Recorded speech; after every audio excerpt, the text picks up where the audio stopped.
you know, not all of what he says is right, but a lot of what he says. Yeah, I know, Luke. Look, you see, now this is my missus, guys. Like, we have this conversation and we do have our debates, you know. Now we're married, and I'll be honest, I would not treat my wife any differently to what he says, as in the respect, not I say that, as in the respect of the way you idolise a woman. Yes, men should be there to, you know, look after the woman, to provide for her. Now, I get in this day and age, there are those females, women, that do like their, what's the word? Solidarity, their own, they like to do things for themselves. Oh, I can't think of the word, my mind's gone blank. But, you know, there are the ones that want to be the main person in a relationship, and I'm fully for that if that's the way that person's relationship works. But obviously, as you know, every relationship is different. Like I say, I think women do have a lot more say now than they ever did have, and I think the man is getting pushed down. I think that is partly the man's fault as well. You know, men don't open up enough. We're so used to handling problems ourselves. You know, we're used to living in that masculine role.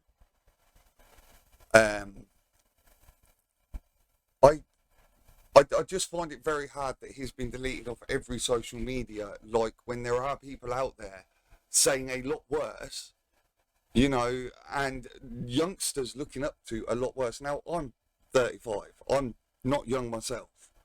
But what I have seen is a lot of the elder generations looking at Tate as well, and actually, you know, agreeing with what he says. Maybe not all of it. But, you know, what we've got to realise, guys, is he was doing this on a platform that is revolved around getting views to make money. Now, we all know that the bad things make more money than the good things. It's the way the world works. It's sad, but it is the way the world works. Sadly, he's been taken offline, and all he was doing was acting up to the crowd. If half the people that put him on their shows and everything else and slated him didn't give him those platforms to go off, he wouldn't have had such a big name. You know, whether you hated or liked him, if you had him on your platform, you were helping to raise his name and give him more views on what his beliefs were. But anyway, let's get into this and see where it goes. Oh, an hour long. I don't know whether I'll watch the whole of this. Because it needs to be concise and compendious, but I also want it to be very, very comprehensive. And I guess the best place to start is at the beginning. There's been many different versions of my life story, which have been put on the internet as of late and from many years ago. But I'm going to give a very, very quick overview of my story. My life has always been difficult. I've certainly had a difficult life. I preach to the people who follow me that as a man, trauma and difficulty is extremely important because it's the building blocks for mental fortitude and physical fortitude. So I'm very, very happy that my life has been difficult because it's impossible to become a capable man or a man of my capability without struggling with facing serious adversities, without trying to... Right. Now, here we go. This is something I agree on. I have a mate who's very young, and I'm sorry, he knows who I'm talking about. I'm not going to name names, but he knows who I'm talking about. I have this conversation. He's 20, 21, and the younger generation don't have the same experience as the older generations. The younger generations are, I hate to say it, but kind of mollycoddled. You know, they bury their heads in the sand. They think everything's going to be all right. And without that structure of going out into the world and finding out, you're never going to find your place in the world. You're never going to grow. you know, I do agree on that you need structure to build from. You know, you need to experience things in life. You can't just be sat around not experiencing. You stay in your house every day and you experience things over the internet. That's brilliant. But if you don't get out there in the world, what experiences have you got? They're not experiences, you know. To overcome often insurmountable odds. I grew up in south side of Chicago. I'm obviously a person of color. I was bullied in school to a degree, and my father always taught me to stick up for myself. I was never allowed to run and cry to authority. I was told that if someone wants to mess with you or come at you, you can't always go tell the teacher. Sometimes you have to deal with it. I was actually picked on by these two kids when I was riding the school bus home. I think I was around 5 and they were around 7. They were a bit older than me, and they used to pick on me on the school bus. They'd sit behind me, throw things at me, hit me, etc. And I came home and I told my dad about it. I said, Dad, these 2 kids are picking on me every single time I get the school bus. I don't know what to do. And my dad said, I'm not going to call the teacher because the teacher ain't on the bus. And I'm not going to call the school bus driver because they're busy driving. Son, if you want to deal with this, you're going to have to deal with it yourself. And I said, but Dad, they're bigger than me. What do you want me to do? There's 2 of them. I tell my kids the same thing.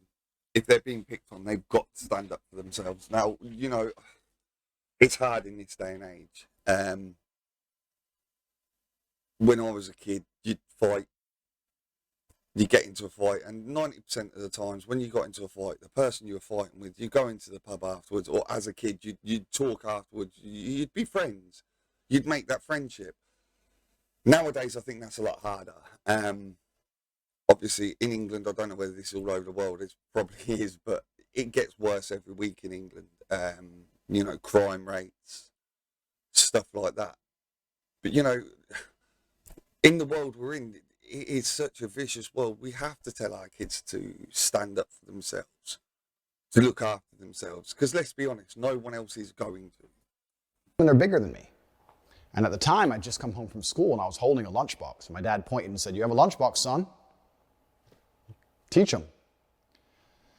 So weeks had passed. It was a few weeks. They kept picking on me, and I felt myself sitting there getting more insecure, and the rage was boiling inside of me. And one day, one of them slapped me in the side of the face from behind. I was sitting on the chair. He slapped me in the face from behind.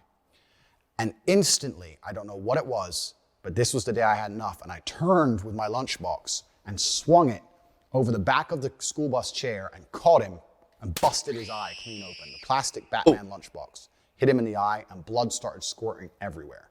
All the children started screaming. And as I did this, the bus had just come up to a stop. It was a few stops before my stop, but it had stopped. And as the bus stopped and the screaming happened, I just got up and I ran, and I just ran off the bus and ran home. I've never run so fast or so far in my life. I was full of adrenaline. I just ran. When I got home, I had blood on my clothes, and my dad looked at me. He said, what happened? And I said, that kid, I won't say his name. I said his name at the time. I said, that kid, he hit me in the face, and I had enough of getting hit in the face. And I was still holding the lunchbox, but it was all smashed up where I'd hit him with it. And my dad kind of smiled a little bit and said, don't worry, son, get in the car. We got in the car and we went to Walmart. We walked up and down the aisle, and he looked and picked up another lunchbox, an exact replica of the same blue Batman lunchbox, gave it to me and said, I'll buy you as many of these as you need. And that was the last we spoke of it. Funnily enough, I never saw that kid again. I don't know if he changed schools. I don't know what his parents did, but I never saw that child again. So, probably too scared to come back in school. Even from a very, very young age, I was taught that going to authority and crying and hoping someone else is going to fix your problems is not the way a man should conduct himself. This is what I was saying. The generations nowadays, they expect other people to help them out. Now I'm talking about my kids as well. I see it more in my kids. I see it in mates who have young kids. One of my best mates, you know. Like I said, he's young, and he is so blasé to the world.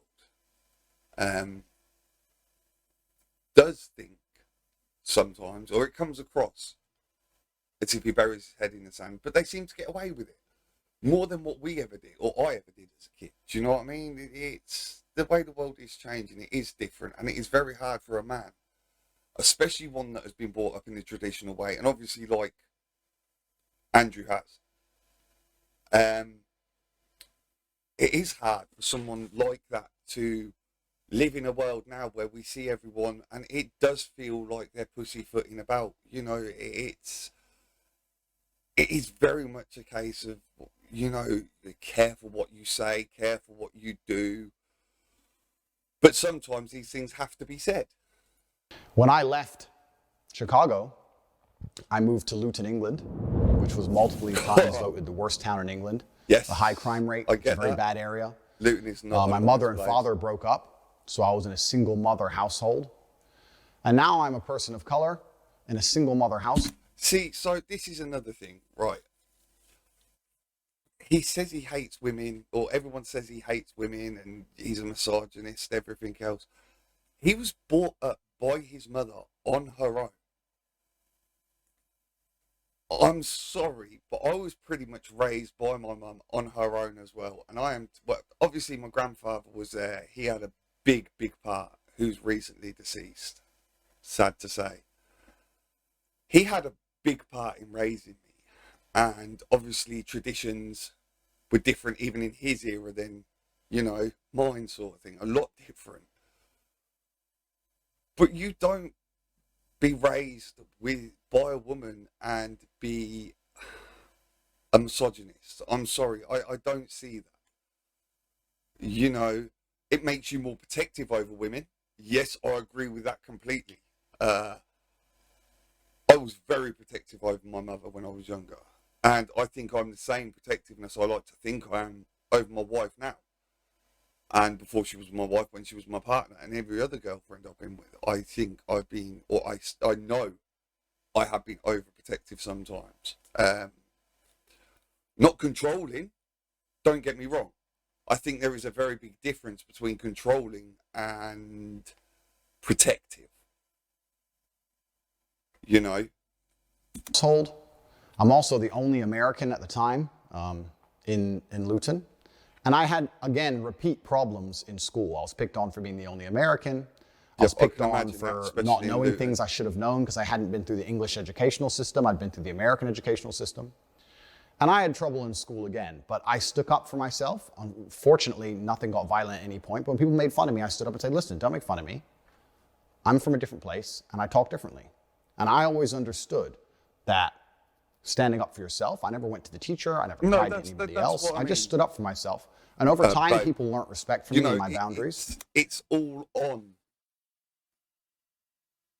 how you look at something. You know, you see it as protective, yet another woman might see it as controlling. Like, I don't know. I think this is where we get into that space of we all have our different views, and instead of being able, this is a problem, instead of being able to talk to people or to talk to each other nowadays, in the same room, getting your problems dealt with, speaking about it so you all know what level you stand on. Everything is done over the internet now, and it makes it so much harder, you know. But yeah, I mean, I don't ever think I've been controlling in that way. You know, I don't tell her what clothes to wear. I see mates, and I have mates, and they sit there and they tell their missuses what they can go out in, what they can't go out with, who they can go out with. Now, don't get me wrong, my missus knows very full well. And this is another thing where I kind of, it's one of those, I don't like her speaking to other blokes. That isn't me trying to oppress her or trying to control her. But as a man, we think we know what all other men are like. I'm not saying they are. I don't want to go down that road of saying all men are, you know. But what Andrew says, he has a very good point. It is very hard to be platonic with a female and not have another relationship. And I, you know, from a man's point of view, when I'm standing there and my missus is being in the club with people like 4 or 5 blokes ogling her, then I'm going to have a problem and I'm going to step in. Do you know what? But it's one of those things where it's a case of, some women like it, some women don't. And they were very respectful of me. And I had a very positive experience from then on out in school by simply standing up for myself, because this is how I was taught to act. In high school, I ended up having a reputation of a guy that nobody really messed with. How you're brought up. I certainly wasn't a bully. Absolutely the opposite. But no one really picked on me. I actually had a friend in school who was gay. I had 5 main friends in school, and I was also friends with a gay guy. And he would make fun of me for being American, and I would make fun of him for being gay back then. But the world was a very, very different place. This is many, many years ago. And see, now this is another thing.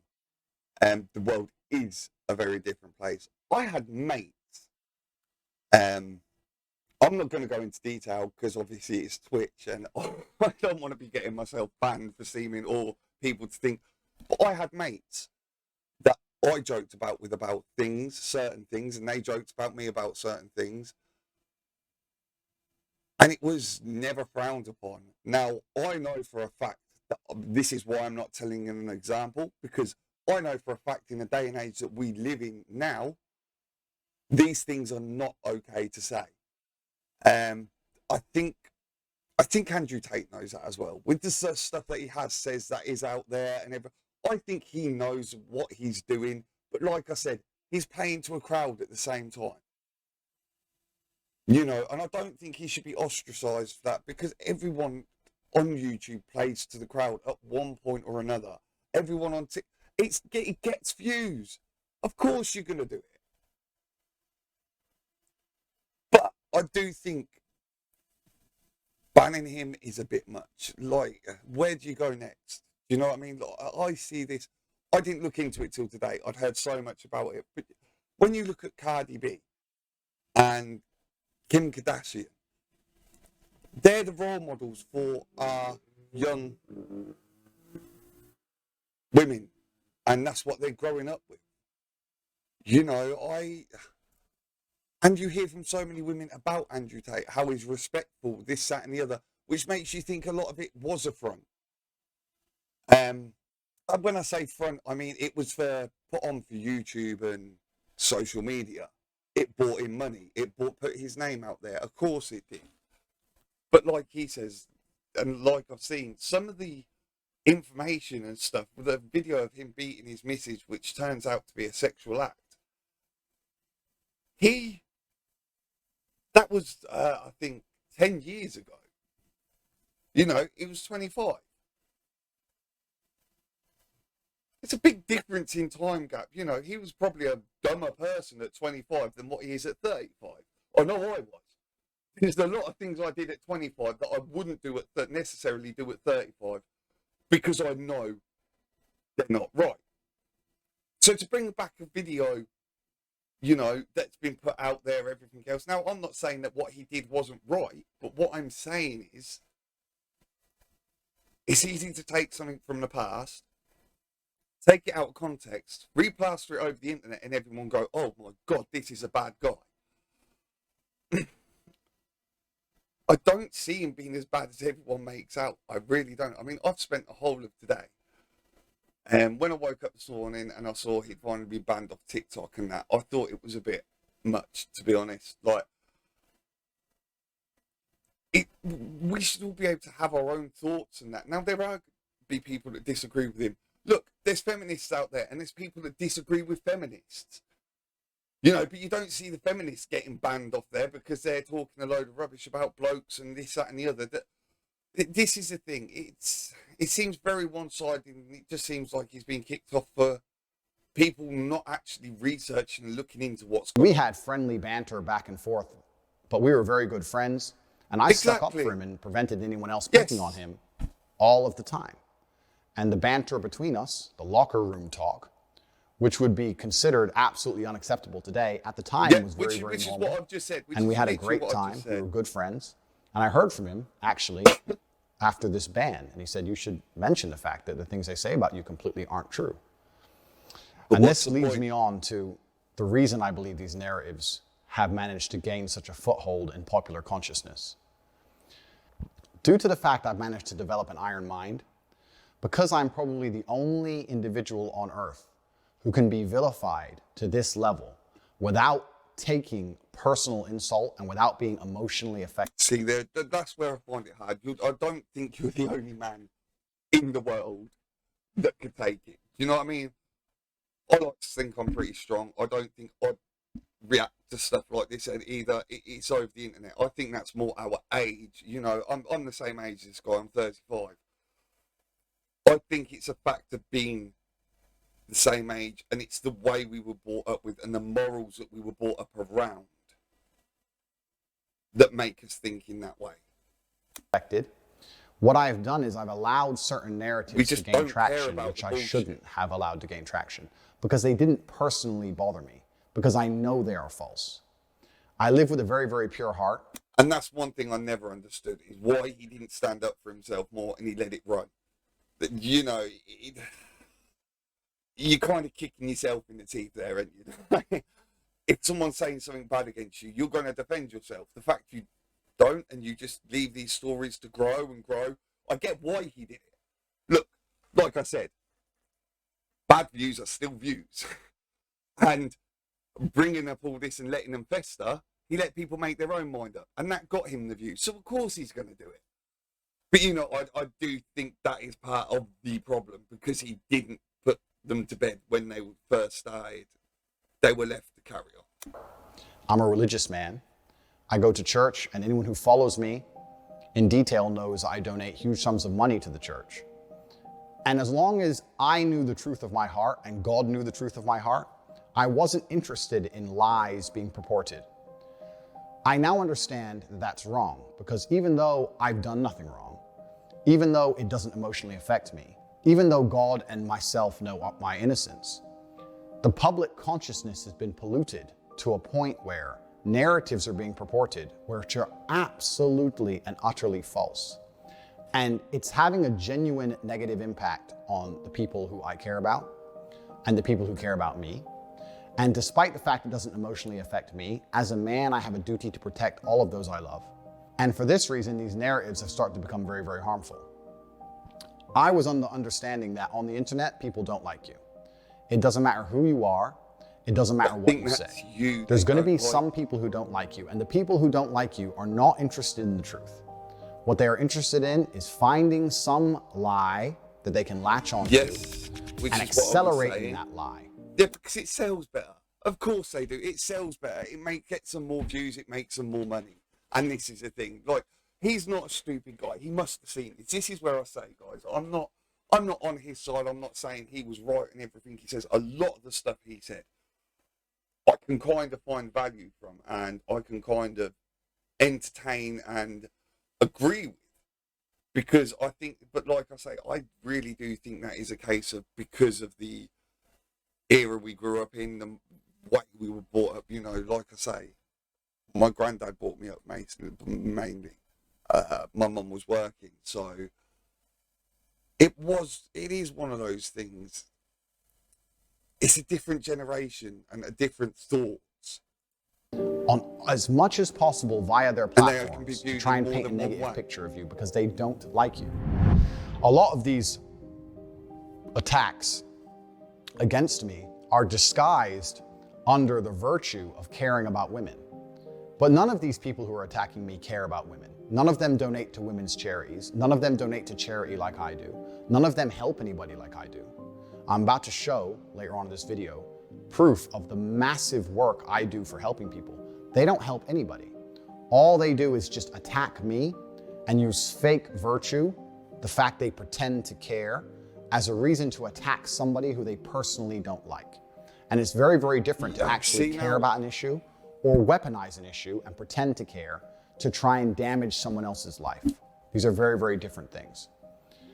And this is the reason why I have not tried to dispel these myths as hard as I could have, because I understood that these people are always going to hate me. But that's the problem, isn't it? Like, by not dispelling them, you're letting them run true. You're letting people think what they want about you. You know, surely you'd defend yourself and you'd dispel them as soon as they came out, because you know, like, he's not a stupid man. He's going to know what happens. And this is why I say, guys, I think a lot of what he said, I don't think he thought he was going to get the backlash he has got. I genuinely don't think he is a male chauvinist pig. I don't think he's anything of the sort. I think his views are a bit out there. But, you know, I mean, maybe he's doing this charity thing just because of what's happened. But he must have known they were going to hit like they did. And I think that's what brought him the views, because he wasn't scared to say it. And the thing is, with men nowadays, we're so politically correct, if you want to put it that way. We're so careful with what we say and not wanting to put our views across because of who it will hurt and who it will offend. Men used to not give a shit. And we do all of a sudden. And I think that is the problem. I think that's why when someone like Andrew Tate comes along and someone agrees, like even with 90% of his, what he says, that 10% is still going to get the more views. That 10% is still going to get all the hatred, and you're going to lose the values of what he's actually saying deep down. And some people just can't read in between the lines. Me, and they're always going to lie about me, no matter what I say. They do it about everybody. But considering in light of the final ban, and considering I have the public consciousness, sadly, it's the world. I think it's extremely important that for myself and for my family and for people I care about, that I tell the truth. And I make the truth known to the world, because that is the only intention in my video, is to sit and tell the truth. And the fact that I'm a very, very iron-minded individual who is not negatively affected by these smear campaigns is not reason enough for me not to sit, take time, and dispel all the negative things which are said about me. I am fully aware that not everybody is going to agree with what I say. I don't think there's a person on the planet you can find who has a 100% approval rate. There's always going to be somebody who disagrees with what you say. If I said the earth was round, there would be a contingent of individuals on the planet who disagree with me. There is. I have no problem with people disagreeing with me. I have no problem with being seen as controversial for some of the things I've said. However, I do have two significant problems I would like to address. The first is I do not like absolute and utter lies being told about me. I do not like having long-form video of me cut up, elements taken out of context, this is what I was the tonality saying of the joke removed, and purporting an image of me that is not true. That's something I do not like. I do not like false accusations of criminal activity. Right, this is what I was saying, guys. Exactly this. It is so easy to clip something out of context now, especially with shorts, TikTok, YouTube. It's so easy to take something out of context and republish it how you want, put another person's voice on it, you know, put another person's picture to that voice. We see it done over and over again.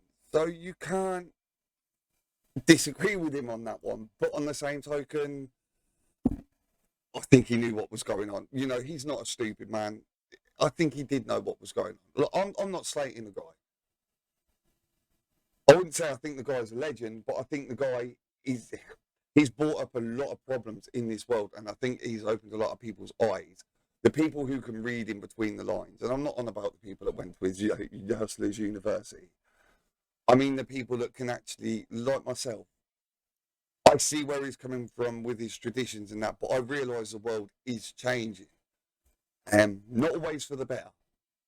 You know, but it's one of those things, isn't it? Like he says, no one's ever going to agree 100% on anything. If we did, the world would be a boring place. Let's be honest. But I mean, the way people have gone after him, and the way, like he says, false allegations. I brought this up earlier. The charges. He actually shows, if the video is shown of the bird in question that he was supposed to have kidnapped, going in out of the house to collect pizza and then walking free of will with no one else around her back into the house. This is off his CCTV. It turns out, and I can find the video, but it does turn out it's a jealous boyfriend, sees his picture of his missus at the Tate's house on Instagram. She says she doesn't want to be there. Obviously, it's a fella who's going to admit that she's at another man's house and enjoying it? You're not. The fella's got upset. He's rang the police. Rah. There you go. Charges, as far as I know, and from what I've read, have been dropped. So when everyone sits there, it's all malicious. And this is what I mean. He Misinformation Act, he got banned by. Yet I see all these people that haven't got their facts right, and they're spreading more misinformation than he has. And it's definite misinformation. You know, I heard one the other day, yesterday, or was it this morning? But either way, I heard a clip, and it was out of someone saying that Andrew Tate had made all his money from drug dealing. No, I researched it as much as I could. I've never heard any, it was a first, but I think what she'd done is got confused. And she'd mentioned it. But this is my thing. It's very easy to say something that you don't know the full facts on. And to leave it out there and put it out there, and people will see it and they won't research it. They won't look up into what context of the whole video. I've done it myself. I've looked at a video or a short and said, oh my God, that's pathetic. You can't say that. But then when I go back, and because I am this person that will research into things, when you've gone back and looked at the video in full context, it's completely misstrued what the original thing was. You know, it's completely altered and put out there in a different aspect completely. But like I say, it is way too easy to change what someone says and make it misleading.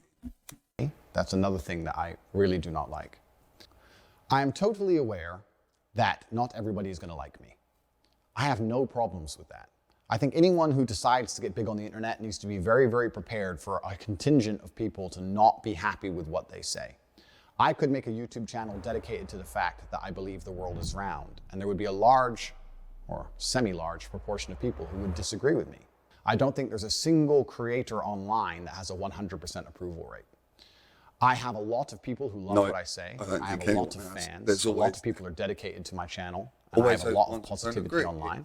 And I have a small contingent of people who are very, very offended by what I say.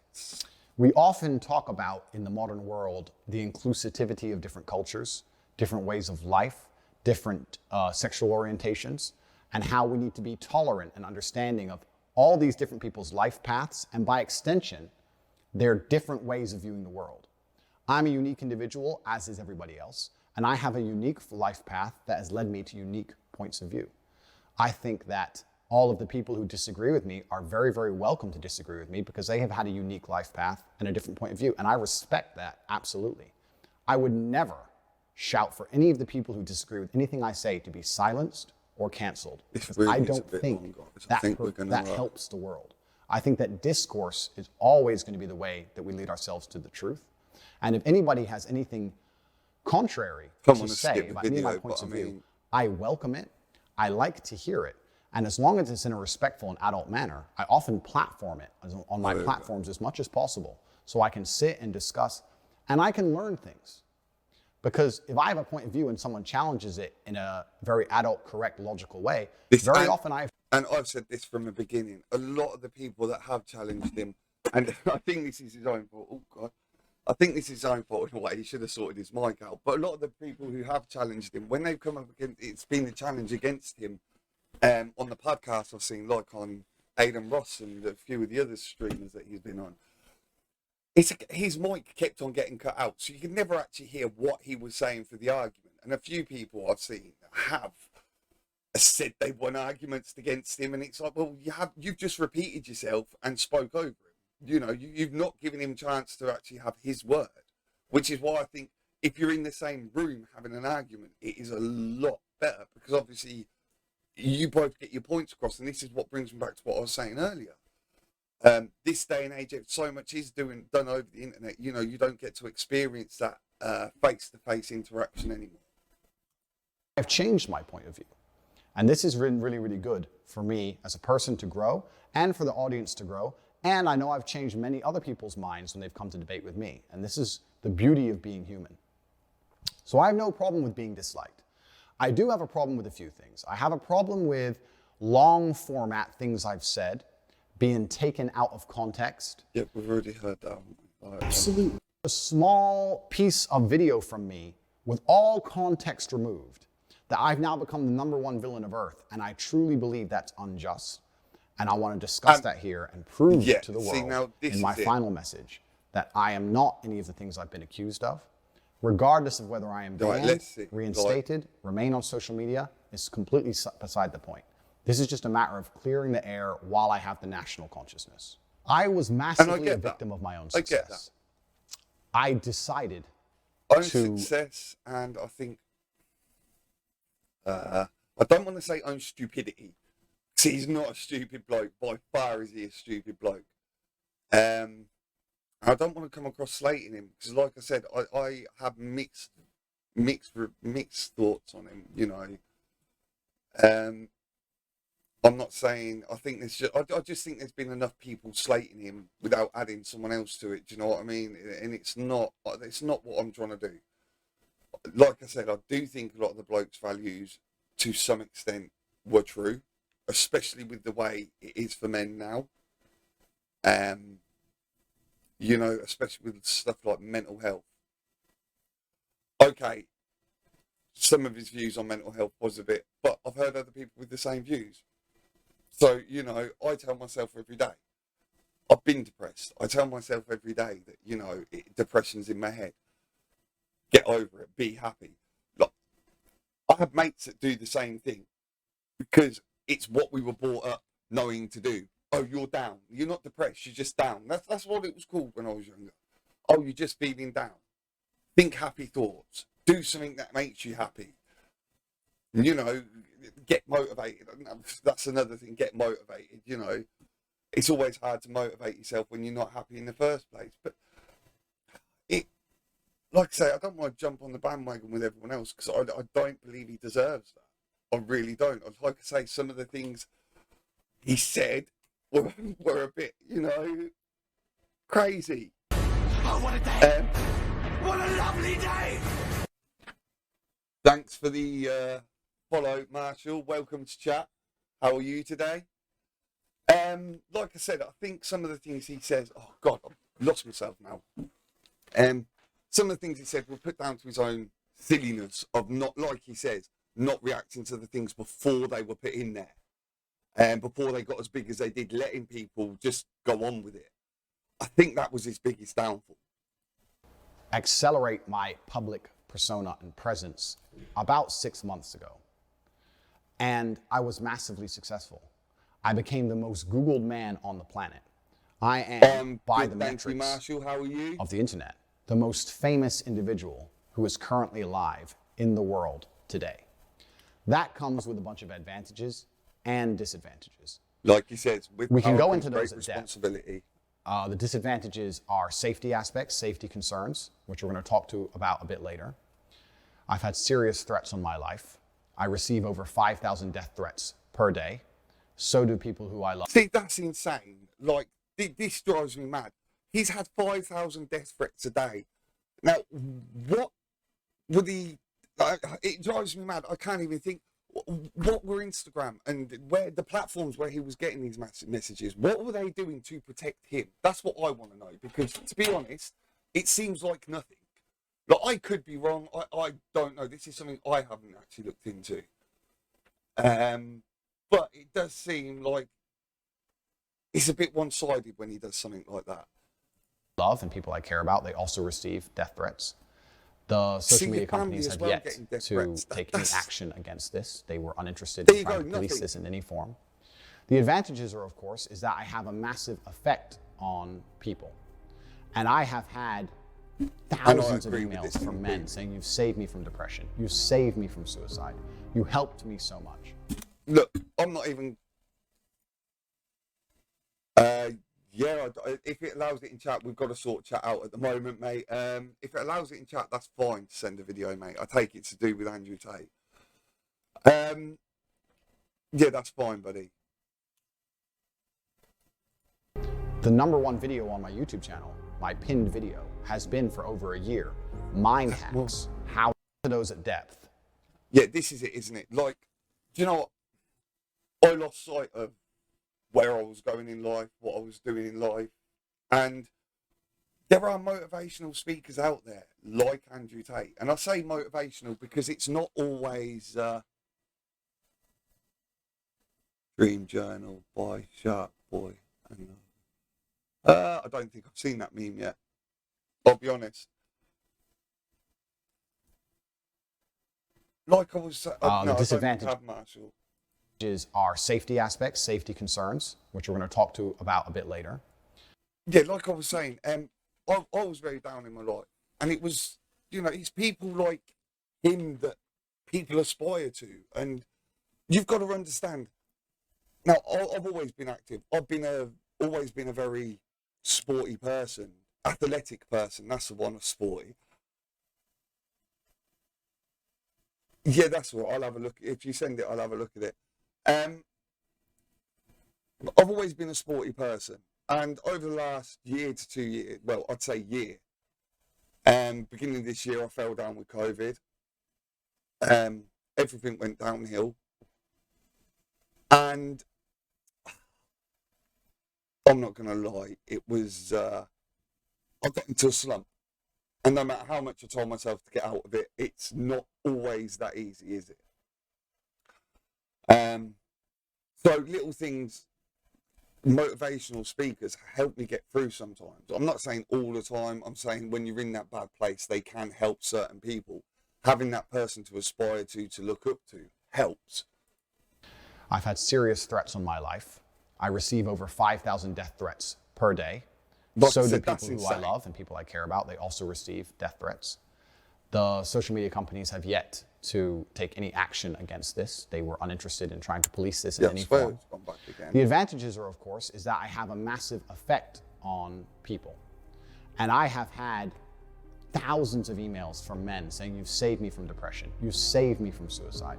You helped me so much." The #1 video on my YouTube channel, my pinned video, has been for over a year. Mind hacks, how to beat depression, how to feel better as a man. Sitting there believing that depression is some monster from the sky that strikes your brain and now you have no control over it and you must take pills every day is the absolute enemy to a G mindset. I don't give a fuck how depressing my situation. The only person who can change it is me. The only person who can change how I feel about my situation or try and affect the situation directly is me. Even if you put me in a situation I can't change, if you put me in jail and I'm depressed because I'm in jail, I still refuse to succumb to depression. I refuse to collapse mentally and give up. I know the only person who can control my mind is me. Nobody's coming to save me. As a man who's been through such a difficult life, I think I have a very intimate understanding of difficulty and how to grow as a man, and how to become the kind of man that can handle a difficult life, because this has been my life path. This is what God chose for me. And this is what I've been teaching.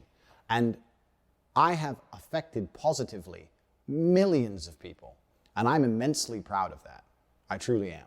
However, people couldn't stop talking about me. And when people were talking about me, they weren't doing it out of love for me. They weren't doing it because they cared about me. The main reason people were talking about me so extensively is because they cared about their own channels, their own views. They wanted their own clicks. And they understood that if they can make a YouTube video purporting a lie about me or saying bad things about me, it's more likely to get clicked. It's more likely to get watched. It's more likely to get shared.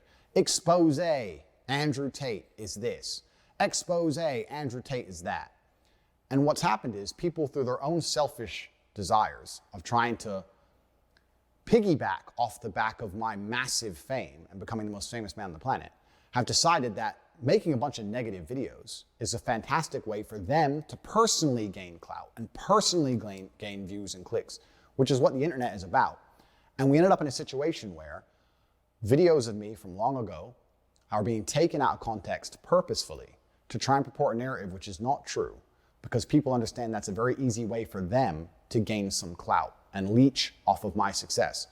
That's all fine. Like I said, I have no problem with people disagreeing with me, being disliked, etc. However, when it has an effect to this magnitude, where I am genuinely seen as a negative, bad influence on the world, what he was saying about when all of the emails I receive from people who watch me are positive, saying that I'm helping people, how I've helped. Yeah, that's what I was saying. So I think that is the problem. He didn't put those bits to rest straight away. Like I said earlier on in the video, he could have very easily said, no, this is what happened, but he didn't. He let them run, and he let them run. And now it's got to the point where, because of what's happened, he's been booted off, and this is all he can do. Like, he has no social media to fight back on, to come back on, because they booted him off before he's had his chance to say his final word, sort of thing.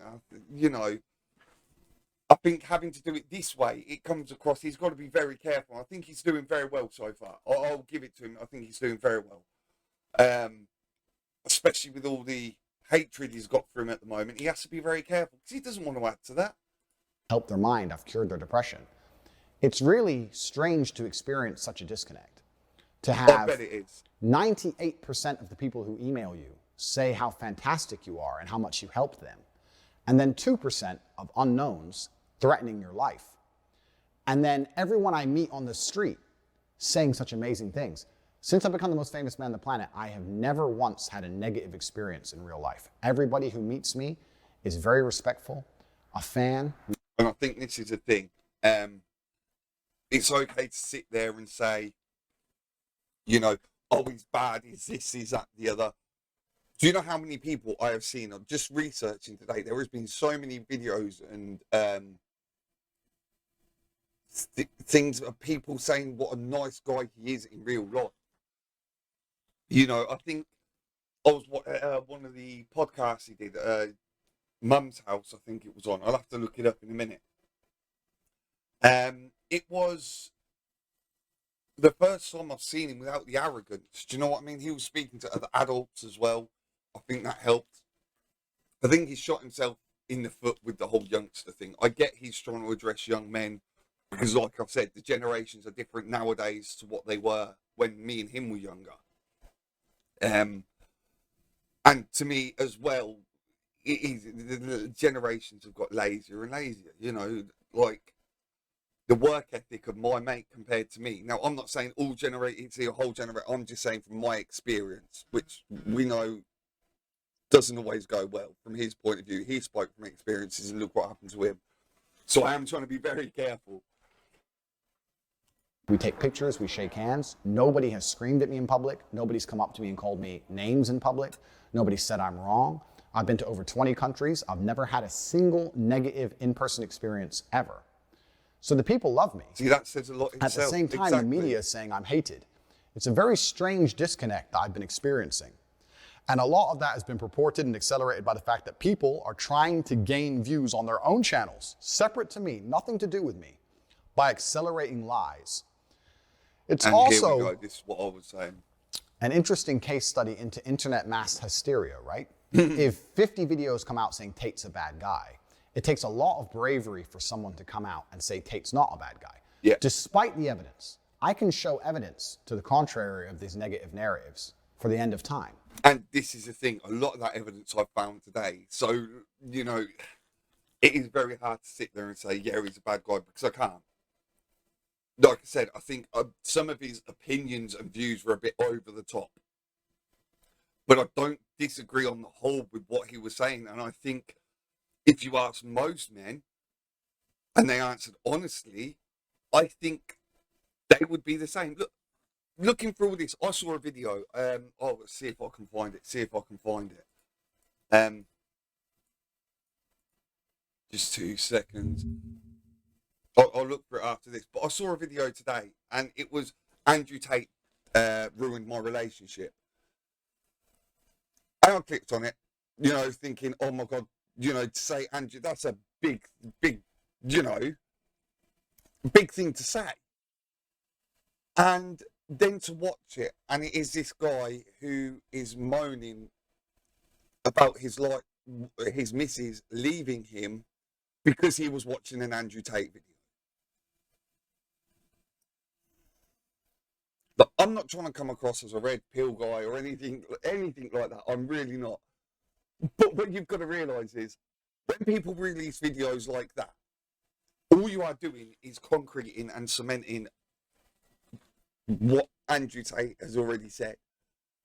As men, we are becoming a placid, and a woman says jump, we ask how high. You know, and he went back to this, they sorted it out. But, you know, the fact he's put up that Andrew Tate ruined my relationship straight away, there's no, you know, you're putting bad against him when there's no put there in the first place. You're making them a deal out of nothing. Like, just because you're not man enough to stand up to your missus, say, look, I was listening to this. The bloke said he was working out while he was doing it. So he's kind of using it for motivation to work out. But because she's walked in the room and seen Andrew Tate, that's it. You know, oh, no, can't have that. Male chauvinist. Look, he's got a right, as much as an ex-bloke, to speak his point of view. And if people want to watch it, I don't see why, as a male or even female, why we shouldn't be allowed to.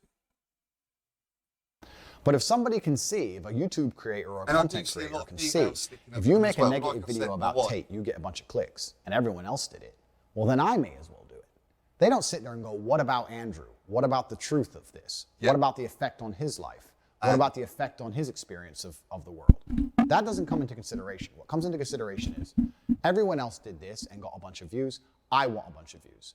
And even though what they're saying is false, even though some of them know it's false, it doesn't matter. Some of them may not, but the ones who are well researched know it's a lie. It's very, very tempting for them to sit there and do it anyway, because there's no repercussion. There's no downside to them. All that's going to happen is they're going to get a bunch of clicks, a bunch of views, a bunch of comments, a lot of people defending me because they know it's not true, a lot of people agreeing with them who are less researched. They're going to completely benefit, and the only person who's going to suffer is me. And because I have an iron mind and I wasn't emotionally affected by this, and I understood the nature of the internet, I didn't try to combat it too hard. I didn't know exactly what I should do, because I had already told the truth. See, now I believe that as well. That I do believe. He didn't know how to combat it. I think I'd be in the same situation. How do you combat something like that? Someone lying about you. You've told the truth. They're still lying about you. There's not much else. Oh, excuse me. There's not much else you can do, and that is a sad, sad situation to be in. On repeat, many, many, many times, but nobody would acknowledge it. They would just ignore it because it got more clicks to purport the lies. So I thought, that's the nature of the internet. I've never been this famous before. I guess that's just how it goes. Unfortunately, now public consciousness via the media has genuinely bought into a construct where people believe I'm somehow dangerous, when all I have done is save people from depression. We talk about and you hear it over men's over mental again health. If you actually look into what he's Patty done. Pimblett just fought and talk about if you have trouble with men's mental health, come forward. As I said, women talk to each other. And there's no stigma on women. They sit around and have a cup of tea and have a jangle. True that. Men don't, lad. Men feel like, oh, I can't go and say that to him because he'll think I'm a little mushroom.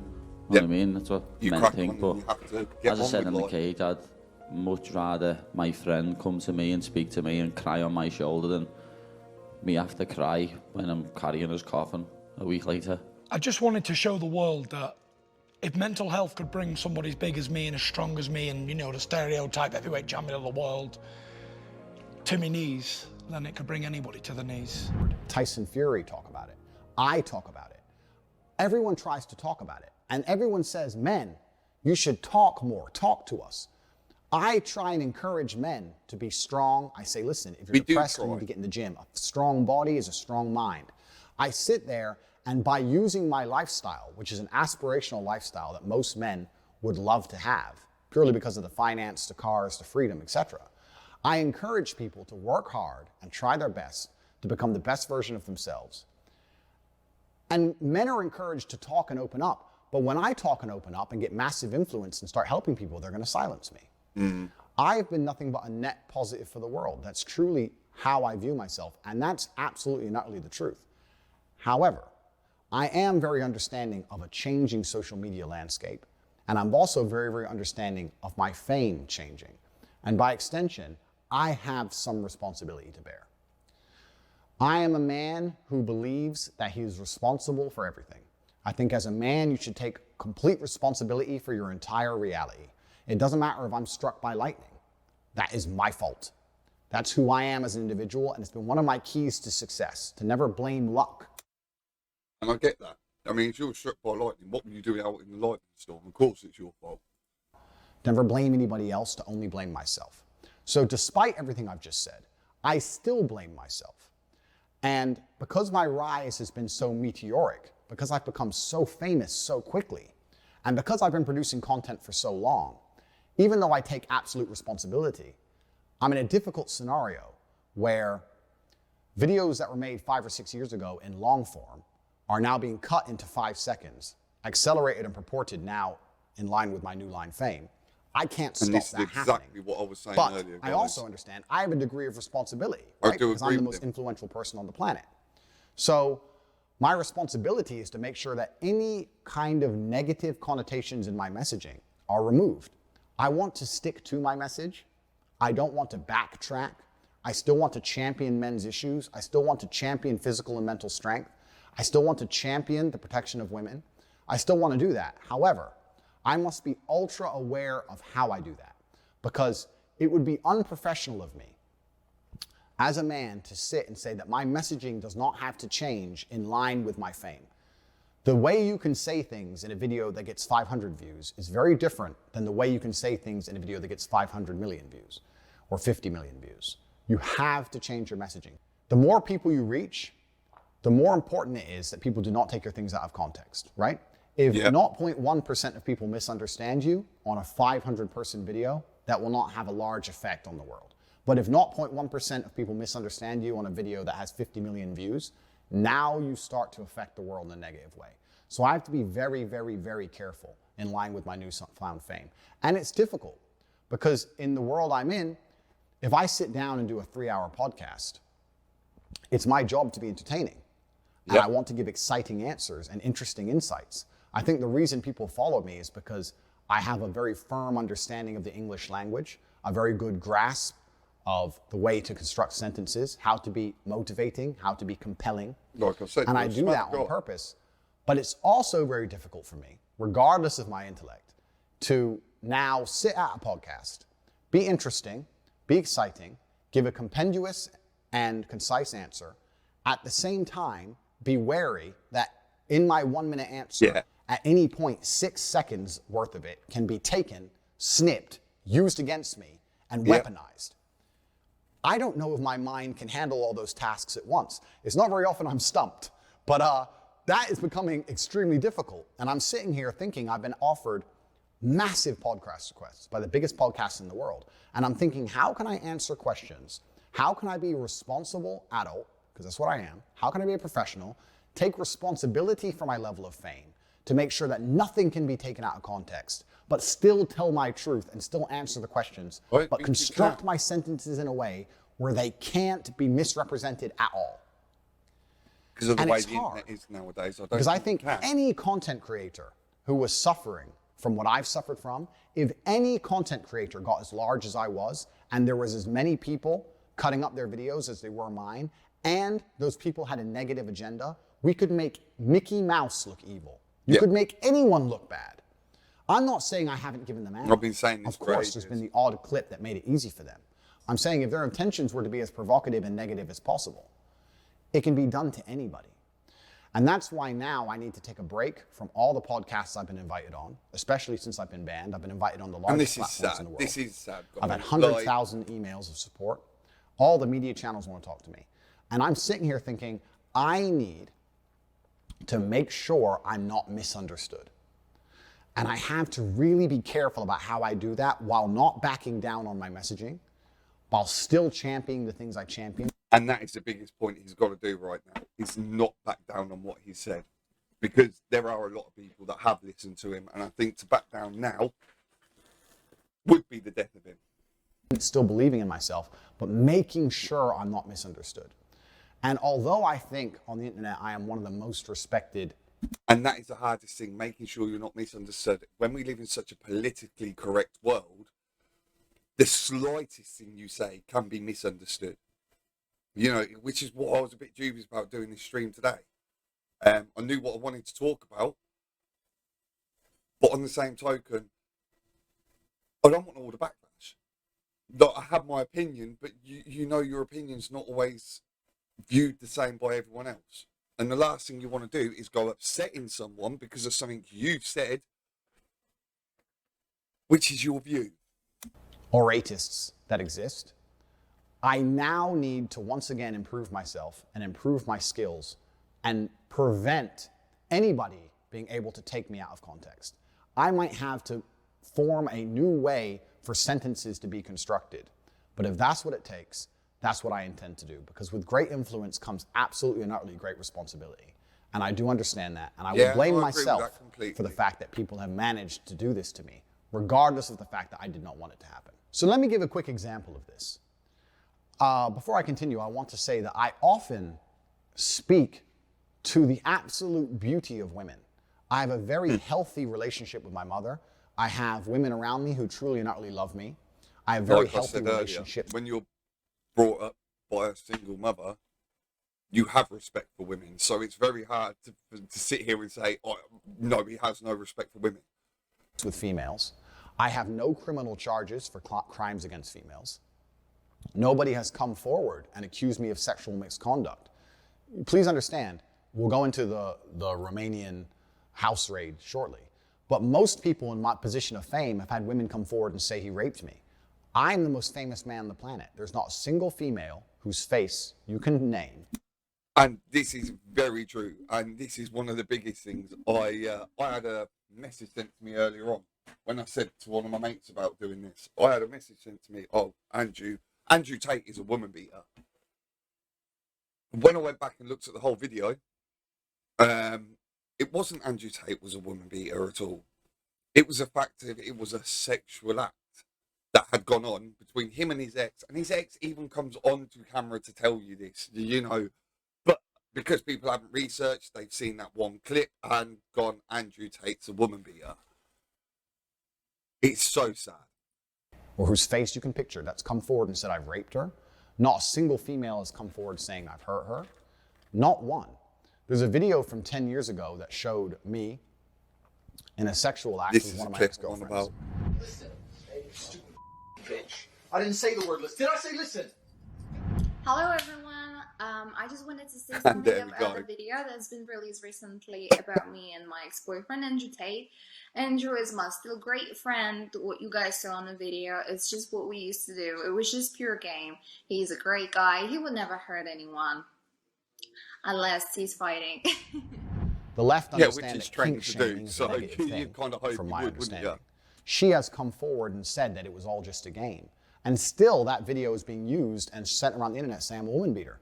If I said it was a game and she said it was a game, who are other people to then comment on our lives, our private lives, which got leaked, and tell us it's not a game?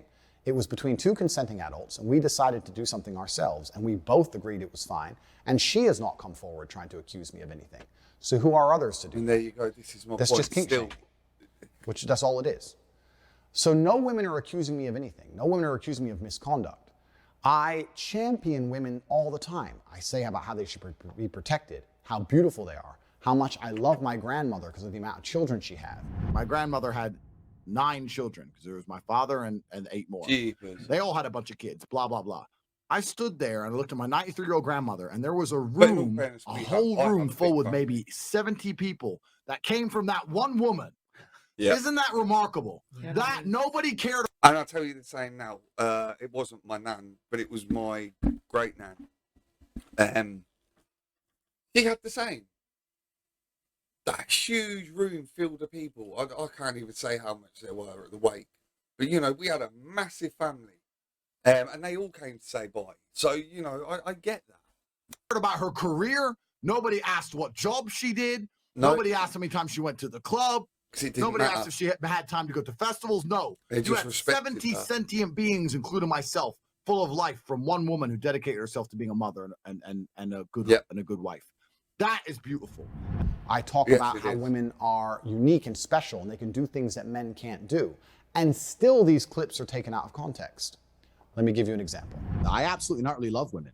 I have nothing against women. I believe women are the most precious things on the planet. They create life. They should be protected. They should be provided for. I would never let a woman pay for a bill. I would never let a woman, if someone touched any of my woman, I would stand up against 10 men by myself and risk my life to protect her. I believe that women are beautiful creatures. I just don't think that they're as emotionally calm as men in stressful situations. I don't think they can fight like a man can. And for the same reason, I would never drop my children in an all-male nursery. I think that's strange and weird. I would only drop them in an all-female nursery. Now, I'm the same. I'm sorry. I would not be dropping my children at an all-male nursery. As far as I'm concerned, you know, women have perfected this over hundreds of years. They have instincts which men do not have. You know, so I'm the same on that respect. Call me whatever, but no, you know, I get that. There are certain things women are better at than men, and there's certain things men are better at than women. It's the way of the world, you know. There's certain things that men are better at than other men. You know, it's... Women do certain things and men do certain things. Now, I believe everything I said. I believe in protecting women. I believe in championing women. I believe in making sure that women are provided for. However, that video was made when I was far less famous. In light of the things I just said to you earlier in this video, I understand that now, as my fame grows, even though to me my message is very clear, a man has certain roles in society, a woman has certain roles in society, and when we work as a team, when we love each other, society is better as a whole. I think that these views are not very controversial at all. I think they were mainstream only a few years ago. I don't think that they're controversial. Most of the people I meet in the world don't think they're controversial. The women I hang around with don't think they're controversial. Nobody on the street I've ever met thinks they're controversial. Everybody agrees with me. However, the way I'm saying it, the way I'm getting the message across, because I'm trying to be as energetic as possible, I understand that a small, tiny percentage of people might misunderstand me. And that didn't matter when I didn't have any views. I didn't have any followers. But now I'm the most famous man in the world. I have to be a lot more careful with how I say it. But what's really worrying is this. That clip, I would like to think, even my biggest haters can agree, is See, now, what I ask myself, and I find myself asking myself this a lot today, would he have still got the reaction he did, and would he have still got banned and be in the position he was in if he wasn't as famous, if he didn't get all those views? I honestly don't think he would. Clip that is positive about women as a whole. Perhaps you may not like my tonality or the way I structured certain sentences, but as a whole, I'm saying positive things about women. At one point during that speech, I said women do certain things and men do certain things. That clip has been taken, that cut of my language, men do certain things, women do certain things. Somebody, I have no idea who, has made a TikTok where it says men do certain things, and it shows videos of me driving around in cars, spending money, and women do certain things, and it shows women cleaning. Women do certain things, and men do certain things. I'm sorry. Right. The reason I had to laugh at that is because this is my exact point. He didn't say that, but what someone has put alongside with the clip has made it look like he did. Somebody off their own back, somebody else has made that video. It's sad that I we didn't live tell in them this to. kind of era. I don't know who they are. I don't know what their account is. It's just viral on the internet somewhere. And now I look like I'm saying women should only clean and men should only run around with cars and women and money. Saw that interview. I didn't That's say not that. what he was saying. I didn't say that at all. I said that women should be protected and provided for. But because a small clip was taken out of context and used against me and weaponized, now I look like I've said things I did not say. And no matter how positive my message about women, if the intention is to try and make me look bad, even with a clip like that, they found a way to make me look bad. That's the scary thing. That's why I've titled this video My Final Message, because I don't know, even with my entire brain, I don't know with all of my genius intellect, if I can find a way for nothing to be used against me. It's extremely difficult.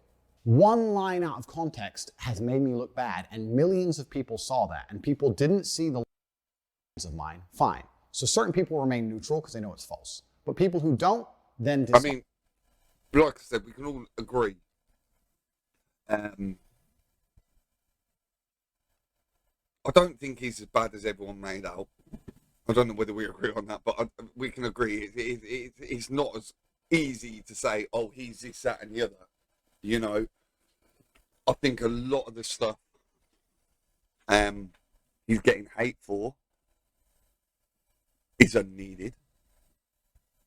You know, I'm not saying the guy's brilliant. I'm not saying he's a legend. But, like I said, he could have, when I say he's not brilliant, he should have made things a lot clearer. But like he says, you know, when you've got, say, 10 viewers and you say something, it's fine. You say the same thing when you've got 2-3 million viewers, and it's going to be altered because of how many people are viewing it. People have bigger differences in what they believe. You know,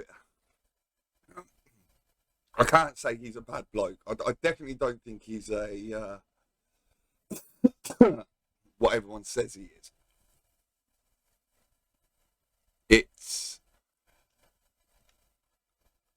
It is sad in a way, very sad, that he has to go through that sort of thing.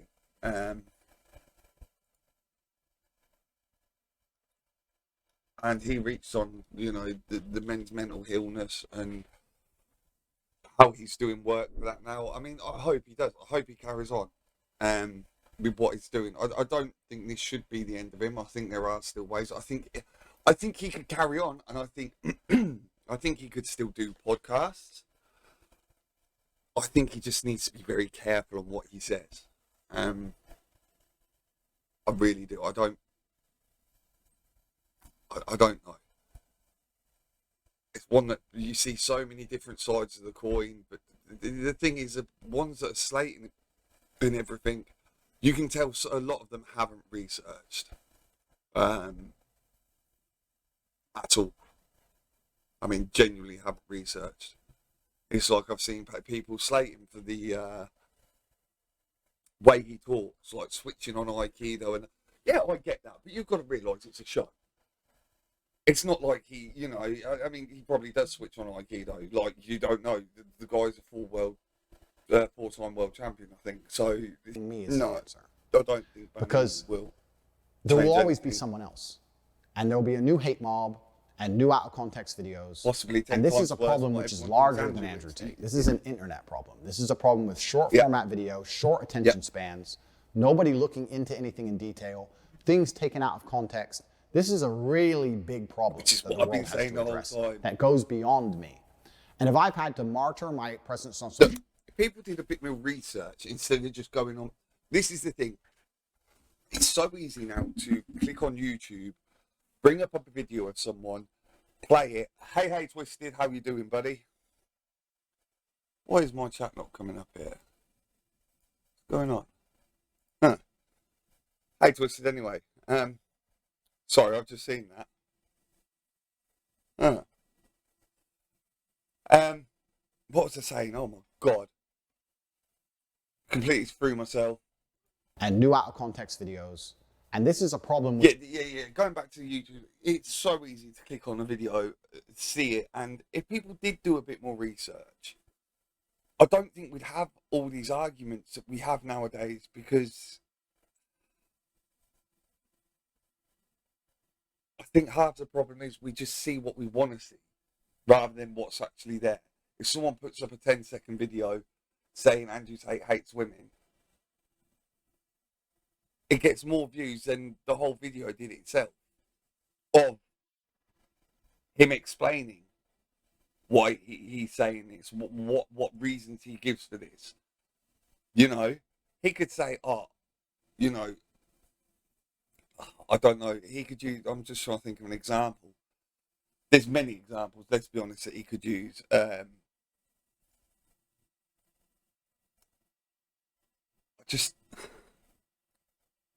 think it's a hard one to call. I really do. Which is larger than Andrew Tate. This is an internet problem. This is a problem with short format video, short attention spans, nobody looking into anything in detail, things taken out of context. This is a really big problem that the world has to address that goes beyond me. And if I've had to martyr my presence on social media to raise a conversation, which is going to be a net benefit for the world as a whole, then I'm happy with that.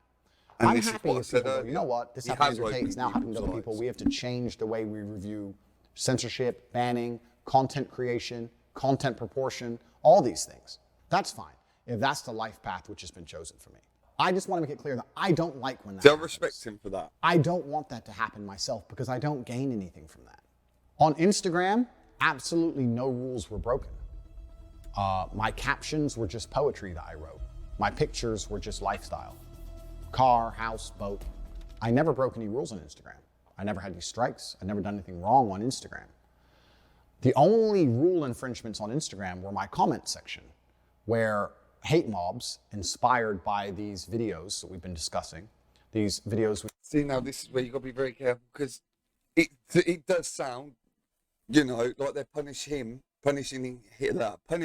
him for what his fans have done, which is unfair. Like, you know, which were deliberately taken out of context and deliberately fictional. Hate mobs were inspired at the end of YouTube videos to go to my Instagram and insult me. So the only infringements you would find on Instagram is in my comment section, where thousands of people who were sent by random YouTubers who don't like me would come, threaten to kill me, mock my dead father, threaten to kill my brother, threaten to kill my family, threaten to find me. These were the only rule infringements on Instagram. Things written against me by other YouTubers, telling them to go and do it, while all I wrote is poetry. And see, it's hard as well, because I tried looking into this. As far as I know, Instagram, Facebook, and TikTok. Tell me if I'm wrong, please. But as far as I know,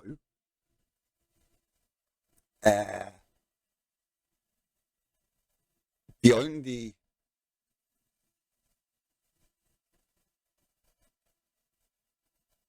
well, there is no. I was just thinking through, guys. No, as far as I know, there is no reason given for why he has been banned.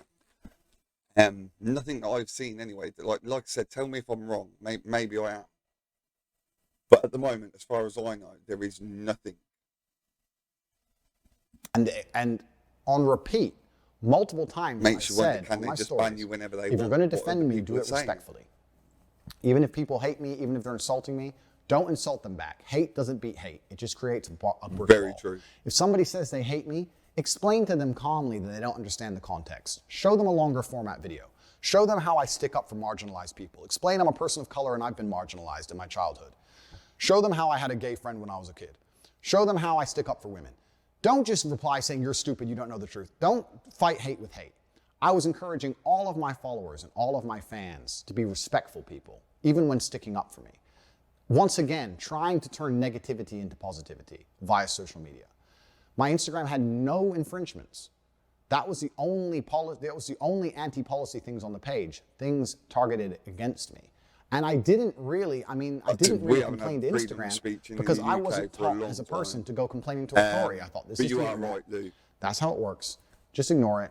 Don't worry about it. Soon the truth of your heart and your character will come. It's getting more and more. Soon people will see the light. You can't say and they'll what change, your opinions because that's the way the world is.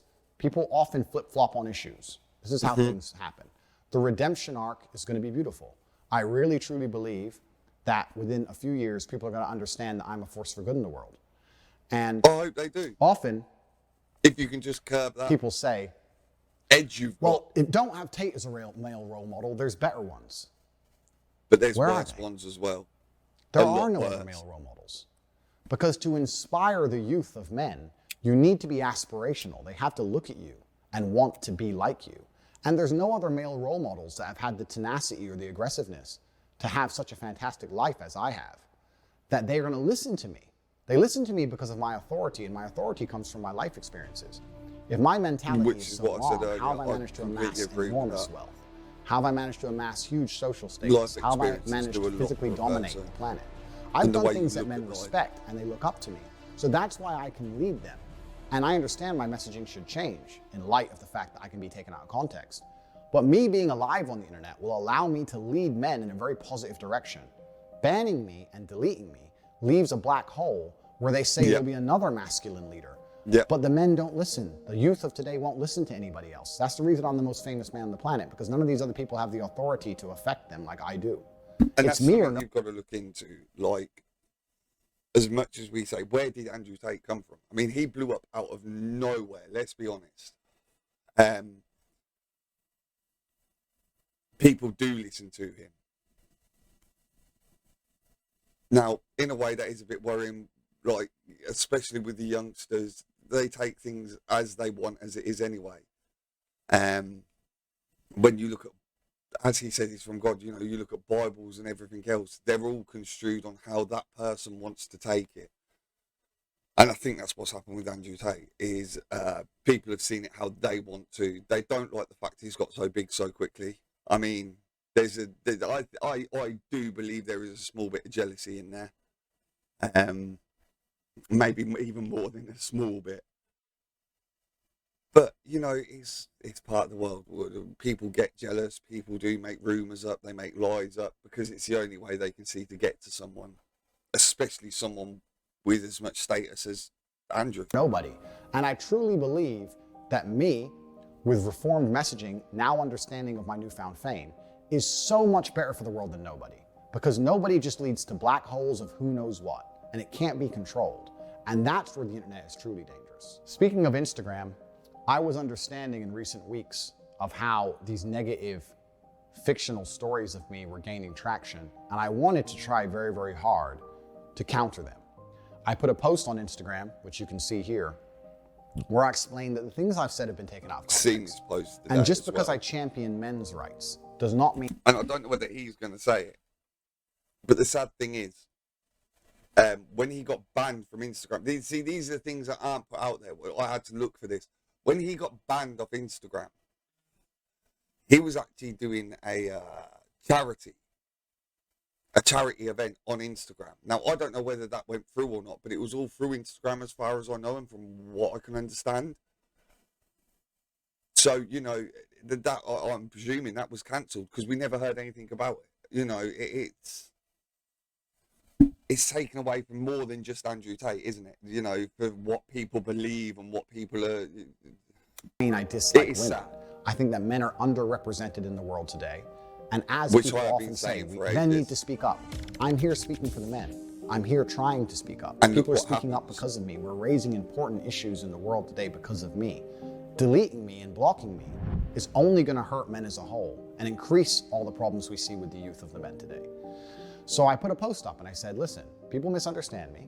I'm going to donate money to a female charity that supports women against domestic violence. And I'm also going to donate money to a charity that's... Something I did here that made me laugh. And this is the kind of thing that I am on about, okay, guys? But I heard this, I'm going to have to find it for my next few streams and that or whatever. I'll put something up, I'll add it to this, maybe over a YouTube video or something. But one thing I will say is... I don't think we can put all the blame on Andrew Tate.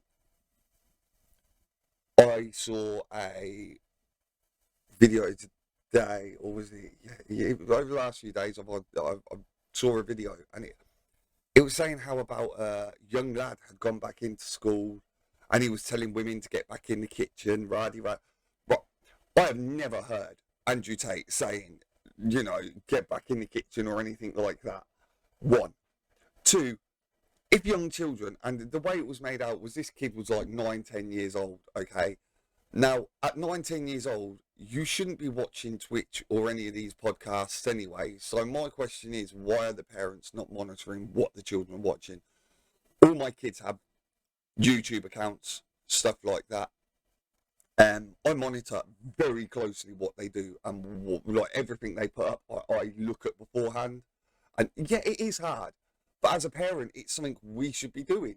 You know, I don't see how there is this lapse. Oh, there's a laptop, there's a tablet or whatever. Go and play. I know people who do it, they give their kids laptops and they're just like, go on then. And they're off into the other room, they're gone. My kids are older now, you know. My eldest is near enough 16. Now, he's still... I'm very careful of what he is on. He has mates on Xbox, he plays on the Xbox, he does Facebook, TikTok. I still watch his account very closely and he'll be embarrassed by it, but I don't care. As a parent, it's what we should be doing. And if children are watching things that they should not be watching at their age, then as parents, surely it is our point then to stop them from watching it, or if it's something we disagree on, we stop the children from watching it because they are our children. If your child's going in to school at 9, 10 years old, and if that's the case, you know, more so, if they're going in at that age and they are sitting there saying you should belong in the kitchen, I'm not blaming Andrew Tate for that. Like I said, as far as I know, he has never said that. I could be wrong. But I'd be more looking into why are you letting your children watch these things when they are clearly not for 9, 10-year-olds, you know, and if you are letting them watch it, well, brings into question other questions, doesn't it? Supports men's mental health. Just because I support men doesn't mean I hate women. I love people. I'm a person full of love, and I want people as a whole to elevate, not just men or women. I promised $1 to each charity for every like. That's $2 per like total, $1 to each charity. Yeah, I think this was the At the time of my banning, I had 550,000 likes or something like that, I believe. And if I hear from Instagram, what I would like them to do is to clarify the final likes amount on that post so that I can stick to my word, because that's what I am. I'm a man of my word. I was not doing it purely just to post a receipt on social media. I was doing it because I genuinely believe it's a good thing to do. And I would like Instagram to confirm the final amount of likes on that picture so I can donate the $1.2, $1.3 million that I promised I would donate to both of those charities independently. I would even be happy for Instagram to select the 2 charities and confirm and verify my donation. I'd be very happy to do that because I said I was going to do that. And I'm a man of my word. I stick to my word. What's interesting to me is when I put that post up, if anybody else had promised to do that, there'd be massive positive attention. Yeah, but everybody knew this is what I was saying Nobody earlier. in the media wanted to post about it. None of the YouTubers wanted to talk about it. Nobody wanted to talk about it because it doesn't get clicks. You only get clicks for hating me. You don't get clicks for telling the truth about me. So nobody's interested in it. And that's another reason everybody ignored my charitable donation. That is another reason I wanted to do this, guys, is because I think there is a lot of hate out there for Andrew Tate. A lot of hate. And I just think, well, I want people to think about what they're doing. You know, on the whole in life, I think we should think about what we're doing and think, like, okay, he can come across as not everyone's cup of tea. I fully get that. You know, my missus thinks sometimes he comes across arrogant. I think sometimes he comes across arrogant. But when you actually get to know the bloke, you realise it's kind of persona for the podcast and the certain podcasts and certain streams. I'm not going to go into detail on that one. But you do see a change in him from podcast to podcast. And then when he goes on Twitch, it's obviously a completely different kind of guy. So yeah, he plays the crowd. I think he knows how to very well. Now, I'm not trying to put him down in this video at all. I thoroughly think, like I've said before, and like I've said for this whole video, he has opened a lot of people's eyes, and I personally think he was trying to do good. I don't think he went the best way about it. I think it's a shame that he has gone. I think he touched a lot of people with what he said in this brief time he was here. And I think maybe his message should be turned into positivity instead of looking at what he's done in the past. Look, I've not had a cushy life. I don't think I know anybody of my friends group that has. We're not perfect. It just seems like people use people's pasts rather than accepting that they may have changed and they may be trying to do better for the future, you know. I just think it's sad how we can be so little-minded sometimes as a human race. If anybody else donated $1.3 million to charity, I'd like to think there'd be some sort of head. What's also unfair is read about misogyny and using this to attack me and try and have me deleted from the internet. They don't donate any money to charity. They don't help women. They don't want to do anything but spread hate. Now, right now they hate Andrew Tate. When I'm gone, they hate someone else. They'll find someone else's comments he's to saying go into, because, insult, you know, what's happened, threaten because their lives, insult their dead he's parents. realised he's gone too far. Hate. They're not going to donate money I don't to charity. think it is that. They're not going to help women. They're just going to sit there and hate me until I'm gone and then hate somebody else. This is a hate mob. This is something and they're he's pretending been doing before that they this as care well, about bear women. in mind, They don't guys. It's care not about something he's anybody. just done since They're he's just been hateful. And by Instagram allowing the hate mob to be successful, it inspires further hate mobs. It inspires further hate, further division. I understand that Instagram and Meta and Facebook need to, as a whole, keep their... I think that's us as a human race, though. We take things on face value. And I think that is a very... I think it... I don't know how to word this. We do take things on face value. It's a shame, I suppose. Like, if we actually looked into, and like I said 3-4 times, I think now, like, if we actually got into that point of researching things, looking into backgrounds, people aren't half as bad as we like to think. We just like to see the worst in everyone, and I think that is humanity. No, that's what I'm saying, Twisted. They don't bother to dig up the truth. They'd rather just... let's be honest. It's easy to sit there and watch a video for 10 seconds to a minute and go, right, this is what the person is. Then to sit there for an hour to 3 hours, look at what's been said about him, look into the history. You know, people ain't got time for that. And it's a shame. It really is. Their fingers on the pulse of the national opinions. I understand that. But once we have confirmed that the national opinion is misunderstood, then we have to sit there and go, do we want to bow to hate mobs, which are accelerating and encouraging people to become more hateful for views and to get people banned via hate? When these people may be actually doing good things to the real issue as a whole, is this a good idea for us to now bow and bend to these people? And this is a really interesting conversation, which can be had for many, many hours about the internet, about society, about sociology, about psychology, about so many things. It expands in so many different directions. It's actually very, very interesting. It's an interesting conversation to have because we're living in an unprecedented time of humanity where the world is so connected and we're all kind of unprepared for it, right? Yeah. It's very, very changing interesting. so I find much it as well. Super interesting. It's something I've been talking about internally and I would love to talk about more in person. And when I decide to finally come back to public consciousness and do podcasts and that kind of thing, it's something we will be talking about. Because it's a very, very interesting subject. I do hope he does. I'm teaching that it takes tenacity and toughness to become a credible man of merit and value.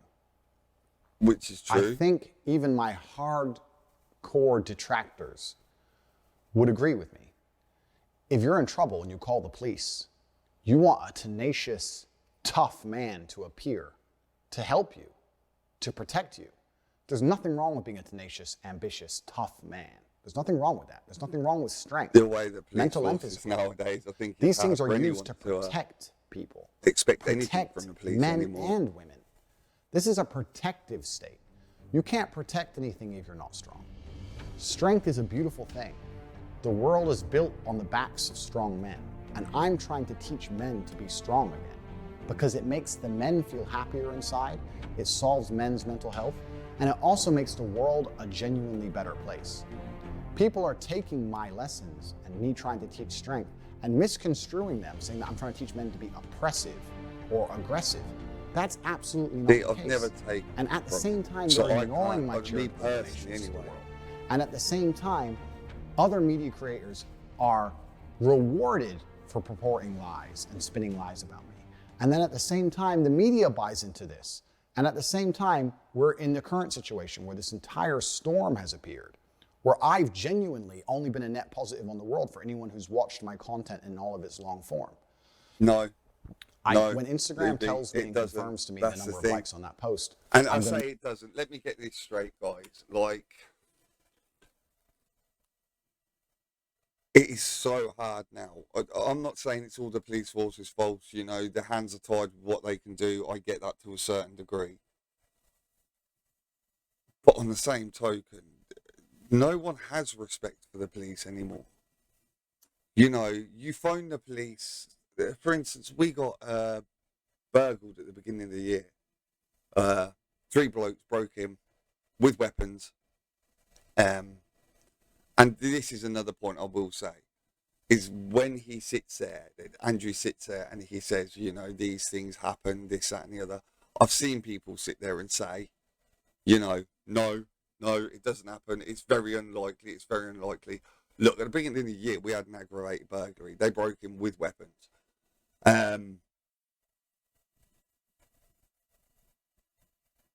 I got a kicking. Yes. So did my mate. But my wife and children were fine. And this is what I mean. You know, it does happen. As a man, you protect your family.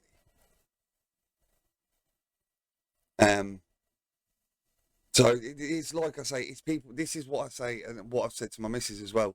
He speaks on life experiences. Now, everyone's life experience is different. You know, I've had people that say, oh, you know, it's very unlikely you're going to get attacked. Yeah, around me and around this area, stabbings, robbery, theft, it's not unexpected. It's more unexpected when you don't hear of these crimes going on. You know, you get shocked by not hearing of something for like a week or so. And make the donation. As well as that, the future for me, now that I will be a lot more careful and a lot more selective with the social media I'll be producing, if any at all, is I'm going to be starting a foundation, the Tate Foundation, which is going to be dedicated towards charitable acts of both genders. I have been very, very private about certain elements of my personal life, as has my brother. However, my brother has a daughter, and she's beautiful. Oh, wow. She's my niece. I didn't realize that. I don't want her to grow up in a world where women are hated. I don't want her to grow up in a world where men are oppressive and hurting women. Why would I possibly want that? I want her to find a strong man who can protect her, who can provide for her, who can make sure she's safe, but I don't want anything bad. I have a daughter, and I can say fully, that is all anyone wants. Do you know what I mean? Like going back to the robbery, like I said, the police couldn't even do anything. We were broken into, aggravated burglary, I got hurt.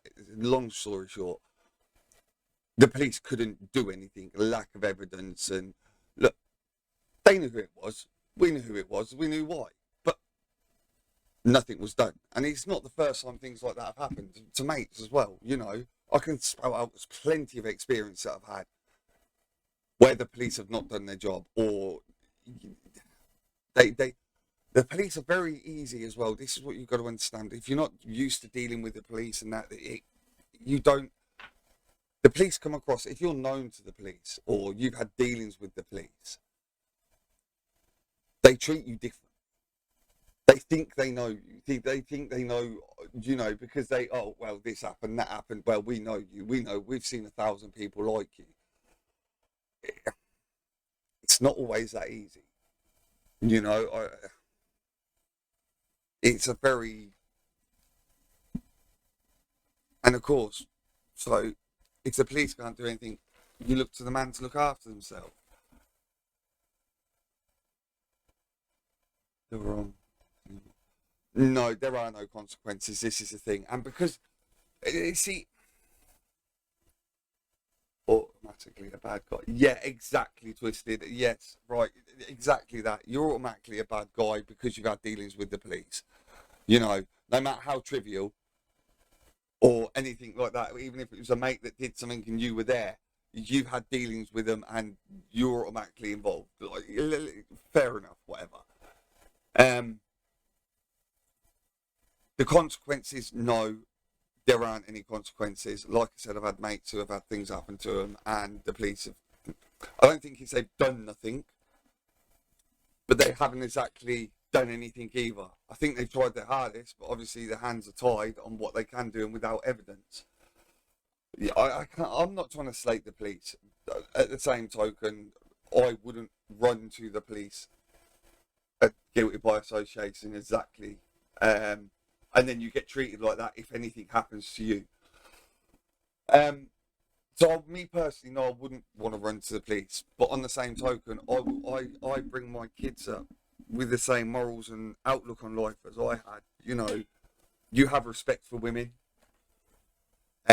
You're there to protect women. Like my kids, if my kids came home and my daughter said that she'd been slapped by a bloke, and I heard my 2 boys were there and they did nothing, what I'm supposed to be happy about that? No. Do you know what I mean? It's such a hard one with the way the world is. You know, you've got schools telling you, oh, we don't want bullying. But when it comes down to bullying, my kids, they've been in that situation. And the schools have done nothing about it. It's one of those things. We're in such a world now where authority means nothing. That is a problem. Authority means nothing to anybody. authority doesn't respect anyone else, and people don't respect authority. It's kind of a two-way street, you know. And that's the problem with it. So, yes, in that respect, yeah, I do want someone who can look after my daughter. Do you know what I mean? I don't want no little flimsy bloke who's going to be walking down the street with my daughter and someone's going to pull a knife out or tell him to give them the money. I don't want him to be handing over my missus, like, okay, hand over the money if it's that kind of... But I want him to be doing what is right. I want him to protect my daughter the same as I would. Put his life on the line for my daughter the same as I would. So, yes, in that terms, I can completely agree with it. Had to ever happen to her. My own personal circumstances regarding family are something that are once again confidential, but I can confirm to you that the last thing I would ever want is for women to be marginalized in the future, for genuine misogyny or sexism to take hold on the planet. I would completely and utterly be very unhappy with that for my own personal reasons. The Tate Foundation is going to be dedicated towards helping men's mental health and also protecting women from violence against men. You're going to see in the upcoming months and years that I'm not somebody who is doing this just for likes or doing this just for views, that I'm somebody who's doing this because he genuinely has the capability to help people. And I believed I was helping people via social media, and if that's going to be taken away from me, then I will continue my philanthropy in other realms. Please, if you want to have more information, you can go to cobratate.com, sign up to the emailing list, and my emailing list is going to start detailing all of my charitable acts from here on out. I'll be spending millions and millions of dollars on charitable acts for the rest of my human life. God has blessed me with fantastic wealth. It's more money than I will ever personally need. People are going to come out and say, I know what's coming. People are going to come out and say, oh, he's doing it because he's being seen for what he really is and he's got banned. He's now... I don't see that.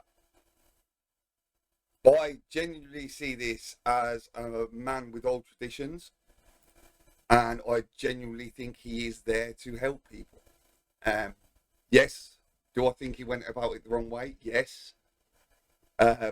He could have put to bed some of the rumours a lot sooner. But I was doing my philanthropy through encouraging men. And if that's going to be destroyed, then I've decided to start the Tate Foundation and specifically help with financial aid, women, protection from violence primarily. I'm in Romania, which is very close to Ukraine, and there's a lot of problems there with violence against women and women trying to escape the country.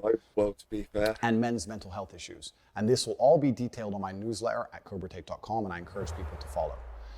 My other charitable acts are things that I haven't really advertised or talked about. I always felt a bit embarrassed to tell people about the charity I do, because when I do charity, I think it should be from the heart, not for likes. That's what but I'm saying. I understand now that all of the media is saying I'm a bad guy, and I'm not even telling the world all the good I do, because I don't think that's the right thing to do. I think you should just give from the goodness of your heart, not for attention. But that's unfair for people to be saying I'm a bad person when I run a shelter for dogs in Romania because of the stray dog problem. Because of the fact that I just recently rebuilt an entire orphanage. Because everyone has their own opinion. Okay, like I say, me personally, I do agree with a lot of what he said. Traditions and that, you know, how you should look after a woman. It's basically being a gentleman, which the world is very short of nowadays, and that is the thing. The older generations will have known it as being brought up as a gentleman. It was a thing to do. It was the morals you were brought up with. I think things have changed a lot. I think a lot of those morals have been lost. I think we are so eager to protect our children, we almost model coddle them sometimes. So no, I don't think it's stupid people twisted. I just think it's the ununderstanding. You know, they don't understand where he's coming from completely. They hear parts and they jump to conclusions. I wouldn't say it makes them stupid, maybe lazy, because they can't be bothered to do the research and find out the truth in the first place. But like I say, everyone has their own opinions. I wouldn't say it's stupid, no. There's an orphanage problem in Romania. There'll be a plaque called the Tate Orphanage on this orphanage. You can see here messages of thank yous from the children and the woman who's running it. I did this months ago, before anybody disliked me. I didn't even tell anybody. I just rebuilt an orphanage and didn't use it for positive PR, didn't try and put it on the internet and get a good spin from it, didn't try to get likes. I was just trying to help people. The fact that the only charitable act I've ever advertised was their Instagram post.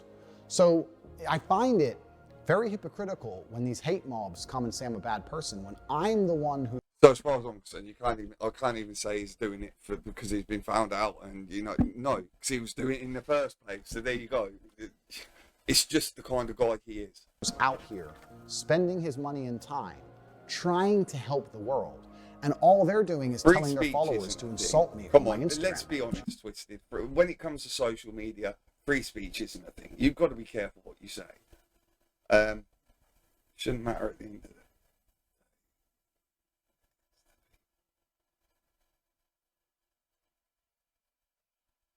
Yes, it is the people, but he, like he says, he takes responsibility because he is a man. He takes responsibility for what has happened in his life.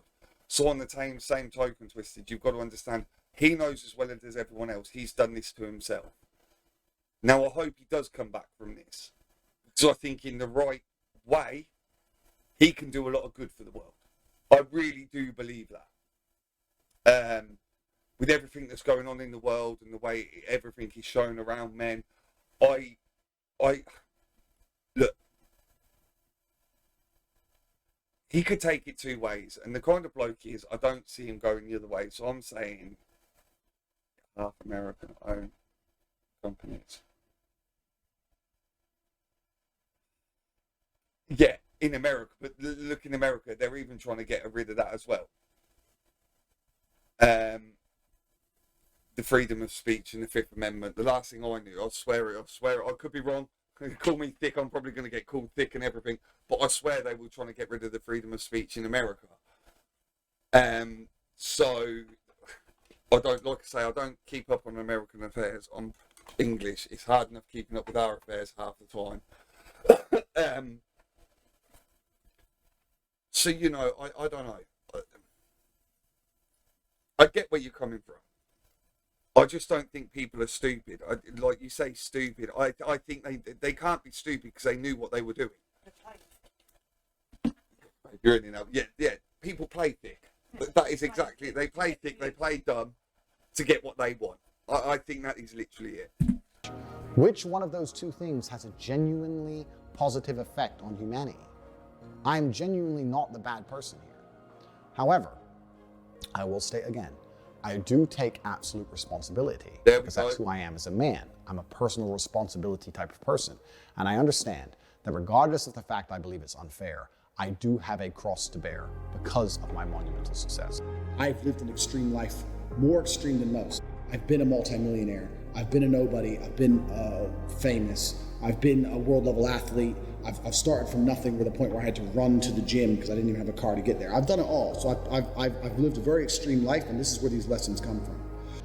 To quickly address the rumors that I'm a sex trafficker and that's why I live in Romania. Firstly, that's a very, very racist attitude to have. I find it strange that the left and people who speak and talk about tolerance and inclusivity will assume that Romania as a country will allow me to be a rapist, or that Romania is the kind of place where rape is okay. That's an extremely racist mentality to have. Imagine someone saying that the other way around, that in this country, because it's run by these people, they're inherently bad. That's very unfair on Romania. Romania's been very good to me. It's a great country filled with fantastic people, amazing nature, great food. It's a great place. I live here because I love it. There's no other reason why I live here. They're a European Union nation. They have a strong legal system, just like every other country. And to sit here and say that, oh, Romania is where you can rape people, that's very racist. And I don't understand why nobody is pointing out the fact that anyone who's saying that and believes that is purporting racial stereotypes. That's the first thing.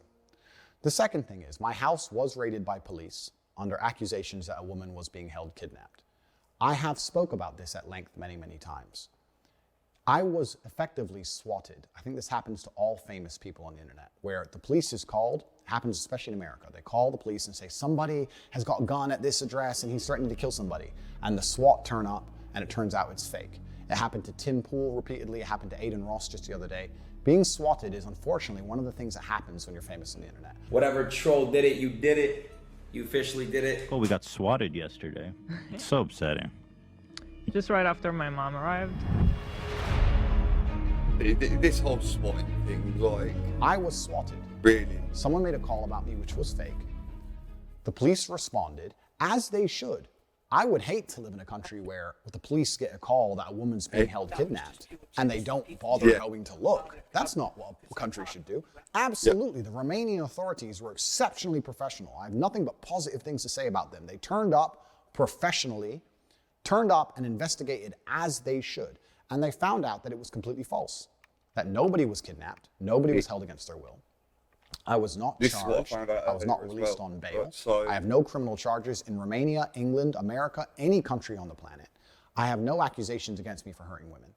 And people are still on the internet saying, he's a human trafficker, the Romanian police are trying to get him in trouble for human trafficking. That's not true. That's not what happened. And I've said this many times, but people continue to ignore it and continue to purport the lie because that's how the internet works, right? They continue to just keep pushing the lie because it gets more clicks or because they personally don't like me and they want to use it as an excuse to pretend I'm a bad person. Yeah. I can sit here and be vain and arrogant and say they're jealous of me and my success and they want to find a way to drag me down, but that's beside the point. The actual point is, it's not true.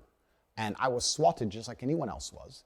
And if I had actually hurt anybody, the Romanian police would have me in jail. Because they are a nation, a European Union nation, with a strong legal system, and they would lock all these rumours that go around the internet. He's a human trafficker. He's this. He's beat women, rowdy. So you're telling me you're watching a 10-second clip or 10-minute short of on YouTube, TikTok, whatever, and you're telling me that from that 10-second or 10-minute clip, you know more than the police force do because you're saying that he's this, he's that, yet the police let him go. This is my struggle with it. You know, he's a woman beater. Charges were never filed. His missus came on the internet and said it was the way they used to, you know. Look, everyone each to their own when it comes to that kind of thing. You know, you want to get kinky in the bedroom, it's all good.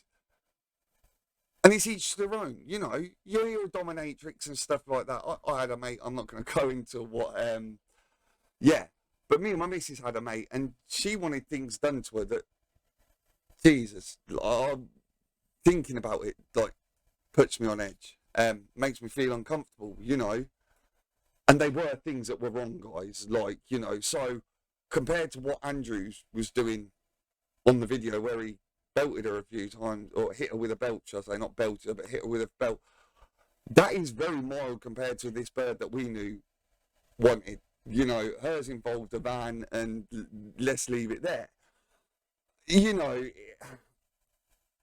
so, yeah, you can't, just because someone doesn't like it, you know, oh, well, it's him beating a woman. No, like... And if he was going to do it, would he have someone recording it? Let's be honest, guys. Like, if you were going to hit a woman properly, and I mean he was belting her and like beating her and physically abusive to her, why would he let someone record it? I've seen it happen live on stream. Oh, you're on about the swatting.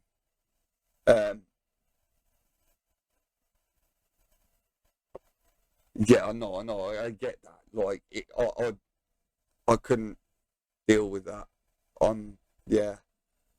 I don't know, it's a weird one, innit? I don't see why people have to resort to that. I think it's like you said, like, it's jealousy, I suppose. Like, I suppose that's the only thing it can be.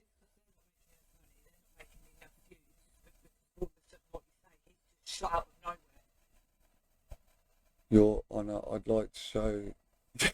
Yeah, you are our only needed... Exactly. Do you know what I mean? So, he's not actually being charged for anything, but he's still getting all this shit against him. Because I'm completely and utterly innocent. They investigated as they should and came to the correct conclusion that there's nobody here and this was a false call, a false alarm. It happens to lots of famous people. Happens all the time. There we go. The person who made the call about me threw in, instead of saying, I kind of think if I analyze it, the people who make these police calls, right? The people who do the swatting, it's kind of country specific. In America, they make a call to the police and they say, he has a gun, he has hostages. They can't really say that in Romania because it's very, very unlikely. It's not likely to be taken seriously. Yeah. So instead, they try and find something the police might believe. Oh, he's an American guy and he has this big house and he has a bunch of women trapped. It's a different story, but it's the same intention, for the police to turn up with guns. And thankfully, thank God, nobody was shot, nobody was hurt. They were very professional, very calm, as was I. Very calm conversations, very kind. Everything was sorted out very quickly. I was taken from my house. They came into my house at 5 p.m. They did a forensic search, as they should. At 8 p.m., the search concluded. They took me from my house at 8 p.m. for paperwork at the police station, and by 9:21, I was back home. Wow. And that was the end of it. Nothing's happened since. No woman's come forward. Nobody's hurt. Nothing. So that's completely false. But again, this is taken, it's put in all the news, it's put in all the media. Imagine I was a normal person with a normal job. This should be scary to anybody watching this, that this could happen to you. I'm lucky. I have hundreds of millions of dollars. I don't need a job. I don't need people to like me. I don't need social media. I don't need any of this. I can have my beautiful family, I can have my children, and I can be left alone. No, I'm with him on that. Because before I started streaming, I had no social media, and you'll agree with me on this, babe. I hated it.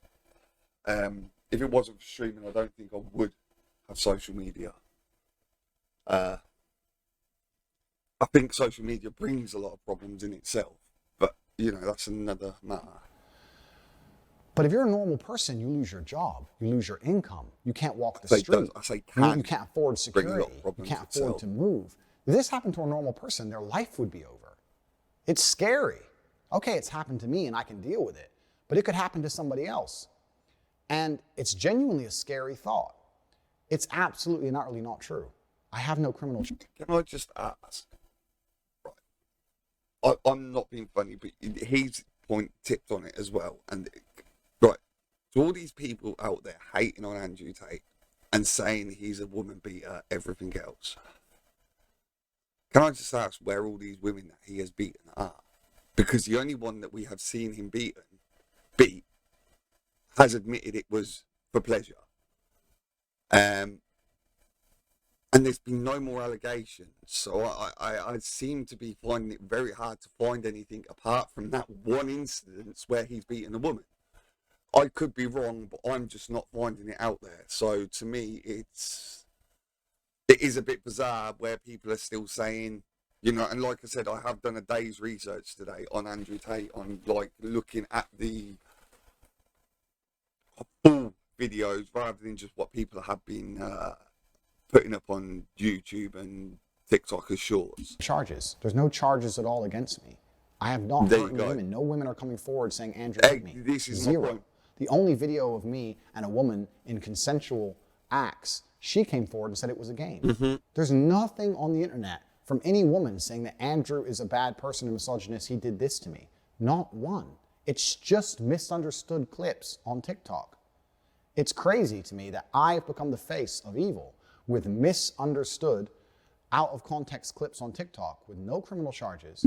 There are very famous people who have much more. They have genuine criminal charges. There's very famous people who have genuine accusations. Yeah, they're still on Instagram.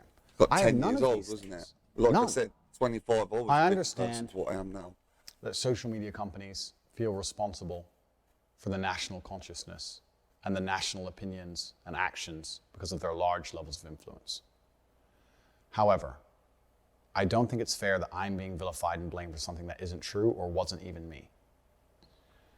I need to seriously analyze if it's possible for me to even have a social media presence for any longer without it being weaponized and used against me. And the sad thing is, I would like to think that Instagram not now have their finger on the pulse of the world and that they're reactive and adaptive regarding how people view certain issues and people.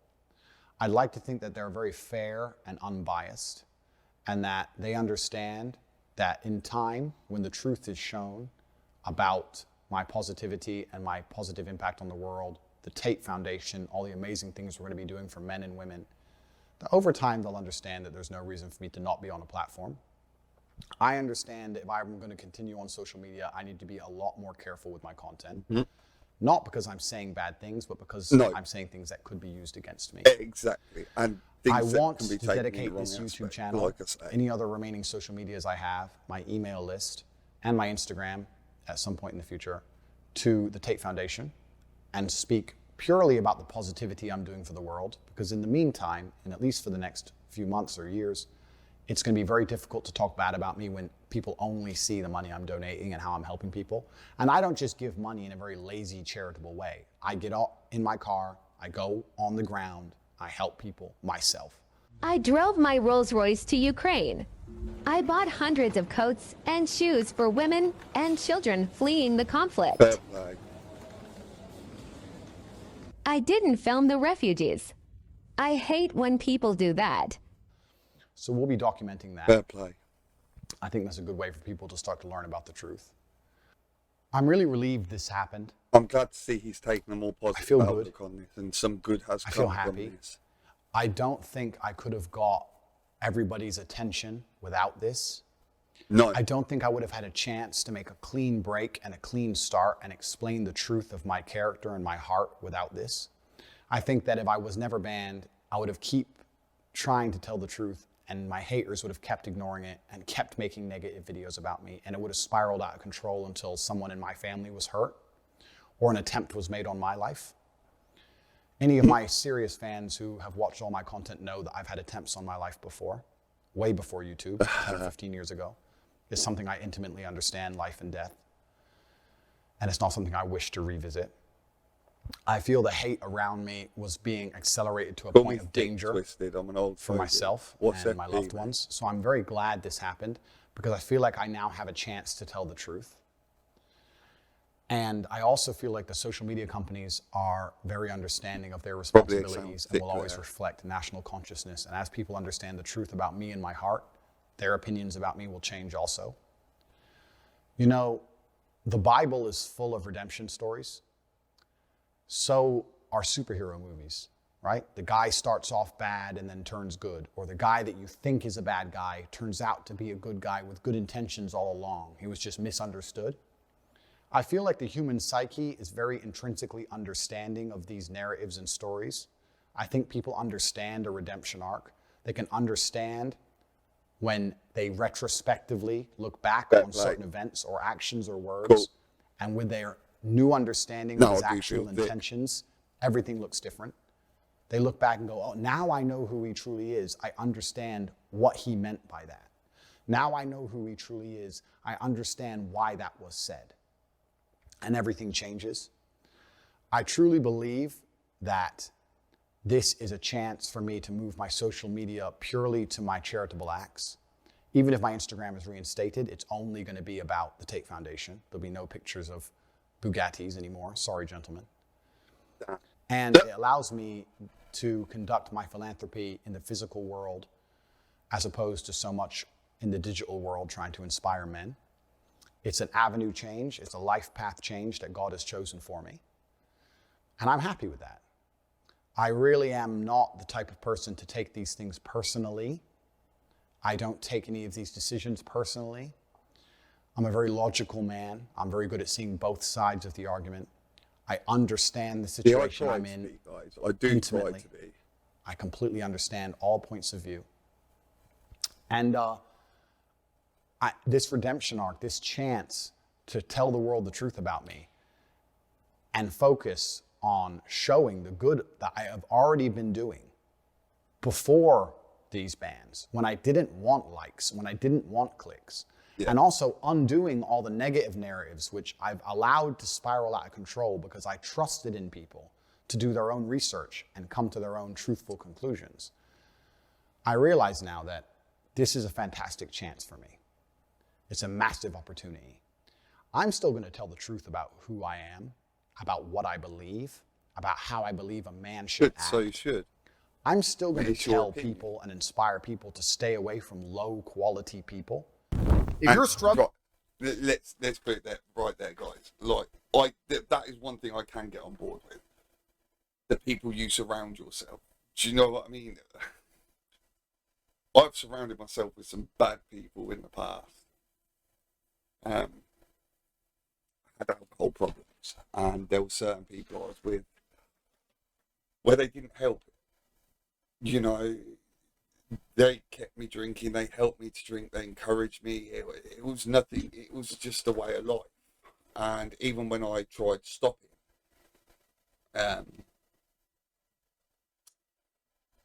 it was hard when you've got people around you. You know, I'm using this as an example in past experience. It's hard. When you're around people that you do certain things, you kind of follow in, you fall in line.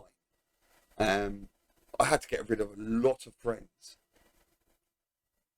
I'd say friends. They weren't friends. They were associates. I've come to realise since that friendship is a little word with a lot bigger meaning. And when I say little word, I mean it is friendship. It's so easy to say. But what it actually means is completely different, isn't it? And I do pride myself now on my friends and who I'm around. I do believe your friends and your friends group play a big role on what kind of life you lead and how far you take something. It's also like support, isn't it? Your friendship group, it's like support. And they should be able to support you in what your endeavours are, no matter what they are. If they can't help you, then what use are they to you? And at the end of the day, if a friend is no use to you, I say use. Use is the wrong word. Say no use to you.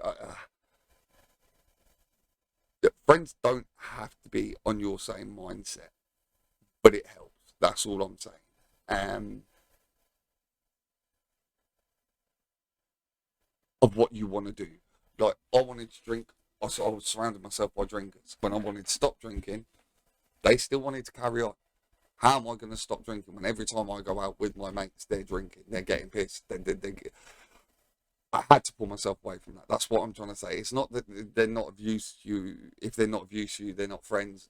That was, I misworded that. But it is a case of, you know, it's a lot easier to do something good when you have a good mindset around you. Find quality men to be friends with, maybe you're not a quality man. Every relationship in the world, including friendships, are mutual. Because if you're a quality person, you meet quality people, male and female. That's how it goes. I never would only talk negatively about women. I talked negatively about men all the time. Yes. I told people, don't have friends who just smoke drugs and play video games. You need friends who are going to inspire you to push yourself to be the best man you can. I'm a massive anti-drug advocate. The worst experiences in my life revolved around other people either taking or selling drugs and trying to hurt me because of it. I've never taken drugs in my life. I've never even tried cocaine, never tried a single smoke of weed in my life ever. Fair play. I'm massively anti-drugs. But when I do videos saying to men, avoid men who take drugs, avoid men who are disloyal, nobody comments on it. But if I say avoid having a girlfriend who takes drugs, avoid having a girlfriend who's disloyal, people call me a misogynist. It's not about gender. I'm just trying to teach people to stay away from low-quality, toxic people and just try and elevate themselves and create their reality to be around high-quality people. Which there is no harm in at all, as far as I'm concerned. There's no gender associated. It's only the fact that the media, these people chopping my videos up, whoever they are, taking it out of context and only focusing on the times women were mentioned, which is a very small percentage, 2 or 3% of my overall content. And ignoring all the time I said the exact same thing about men, or the times I loved women, and purporting this view. And I feel like this ban is the hard reset I needed to tell the truth. So for that, I'm thankful. I'm very, very thankful for that. What's next for Top G? Well, as I've said, I have built my dream life. I have everything I've ever wanted. I've done that with the tenets that I've been teaching the people who follow me. I've been teaching you the mental fortitude you need to truly have your dream life. I was talking to Aiden Ross on his stream, and he said, have you completed the game? And I guess in a way I have. And do you feel like you've beaten the game? No, I've hacked the Matrix and completely beaten the games. I have everything I've ever wanted. I don't need anything else. All that's left for me to do is have a positive impact on the world. I don't think anybody truly wants to go down as a villain. Maybe some people do. I don't. I wasn't raised that way. I was raised to stick up for myself, to be strong, to be commanding, but I was raised to do the right thing. And that's why, as I stated, I have no criminal record. I stay away from drugs. There's a lot of people on social medias with large criminal records who advocate drug use. I think that's far more dangerous for society than me. And once again, they have absolute exposure to the world. Really makes you take a look at yourself sometimes when with the stuff it says. I want to run the Tate Foundation, and I would love to do it. This is why so many people agree without any social media. I will be detailing on my email list all of my charitable donations, all of the orphanages I'll be building, pictures, financial evidence, receipts. Please go to CobraTate.com and sign up to the newsletter. It's free, and I'll be letting people know the positive impact I'm going to be having on the world. The fame I've amassed has also managed to help me amass hundreds of millions of dollars. I hope he follows through with this. I really do. I don't need all of it. So I'm going to use it for positive causes. If nothing else, just to say stuff you In regards to social media, I need to sit and think and work out a way that not a single snippet of my words can ever be used against me. And even though I consider myself a wordsmith, that is a very, very difficult objective to complete. And I'm going to think about how I could possibly do that. So while I'm thinking, any remaining social media channels will be dedicated towards charity. If I start a new Instagram, it's only going to be dedicated towards the charitable side of the Tate Foundation. I hold no ill will against any social media platforms. I hold no ill will against any of the people who hate me or who have tried to spread lies about me. I truly pray for you all. I think that to be a person filled with so much hate that you think making videos insulting a man and encouraging your viewers to go and insult him and his deceased father and his family members, I think that is a horrible way to live. I would never want to experience that level of hate in my heart. I want to know if he carries on, whether the this people will just who are die off making over endless over a videos few months. celebrating my ban or talking hate about me, I've that got no hate hate is never for going to you. satisfy you. You need to learn to let go and live with a I heart really filled haven't. with love. I think you're You need to be top bloke, content with yourself, because if you're obsessed with trying to hate on another person, the poison's inside of you, Social it's media, not inside isn't of it? me. The way they It doesn't take affect me as much as it affects you. You can't feel hatred for somebody without it affecting your mood. So this is something for you guys to address, and I genuinely pray for you. I have no ill will against any of my haters. I have no ill will against any social media companies. I have no ill will against anybody. To follow me and keep up with me, please sign up to the newsletter on CobraTate.com. Anybody who would like to send me a message of support, I've already had hundreds of thousands already. Thank you guys so much. It's very reassuring to me in times like this to hear from all of you, letting me know that I saved you from depression, that I helped you feel better about yourselves. I'm the reason your marriage is working. I inspired you to send your son to the gym. I love hearing these things. And you can send me an email at the email address below. I'll give you this. You got me back in the gym. I'm not even going to lie. Please send it to me. I really love hearing these things. And knowing I had such a positive impact on the world is what's allowed me to ignore so much of this hate storm that's been purported. Good. My social media presence is something that, if it remains, will be curated in a way that it's nearly impossible to be seen as a negative for the world. I'm a force for positivity and I'm a force for truth. This is the truth of my nature and the truth of my name. Anybody who wants comment or to reach out to me, you can find ways to do that. Any media organizations who would like to speak to me, you can do that through, there's various PR companies who want to represent me. There'll be ways of contacting me. But I just want the world to know in my final statement that if you're a supporter of mine, and I know most of you are, please explain the truth in a respectful manner. Telling these hate-filled people that they're wrong and calling them names won't help. These people are not happy people, because happy people don't act that way.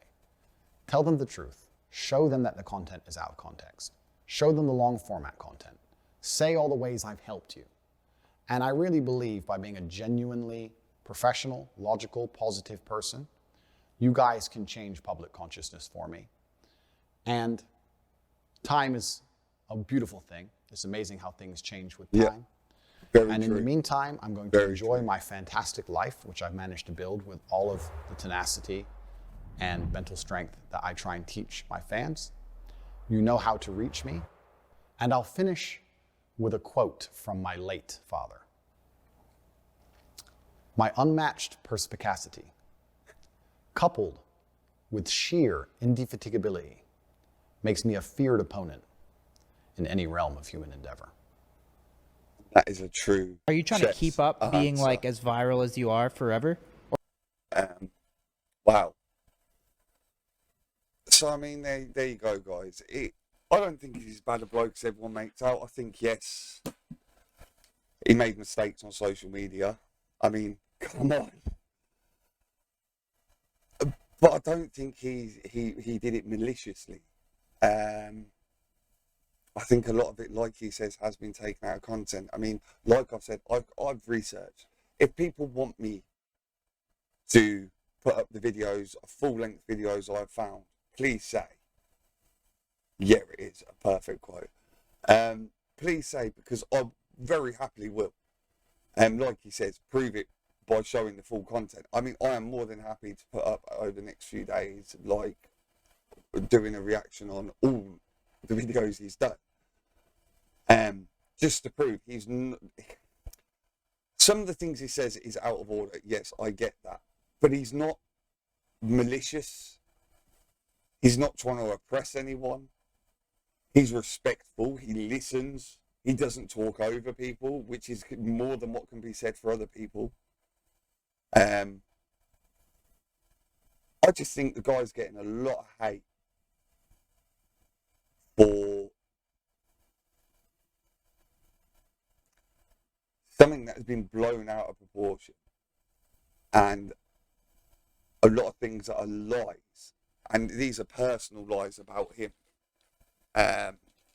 So yeah, I don't know.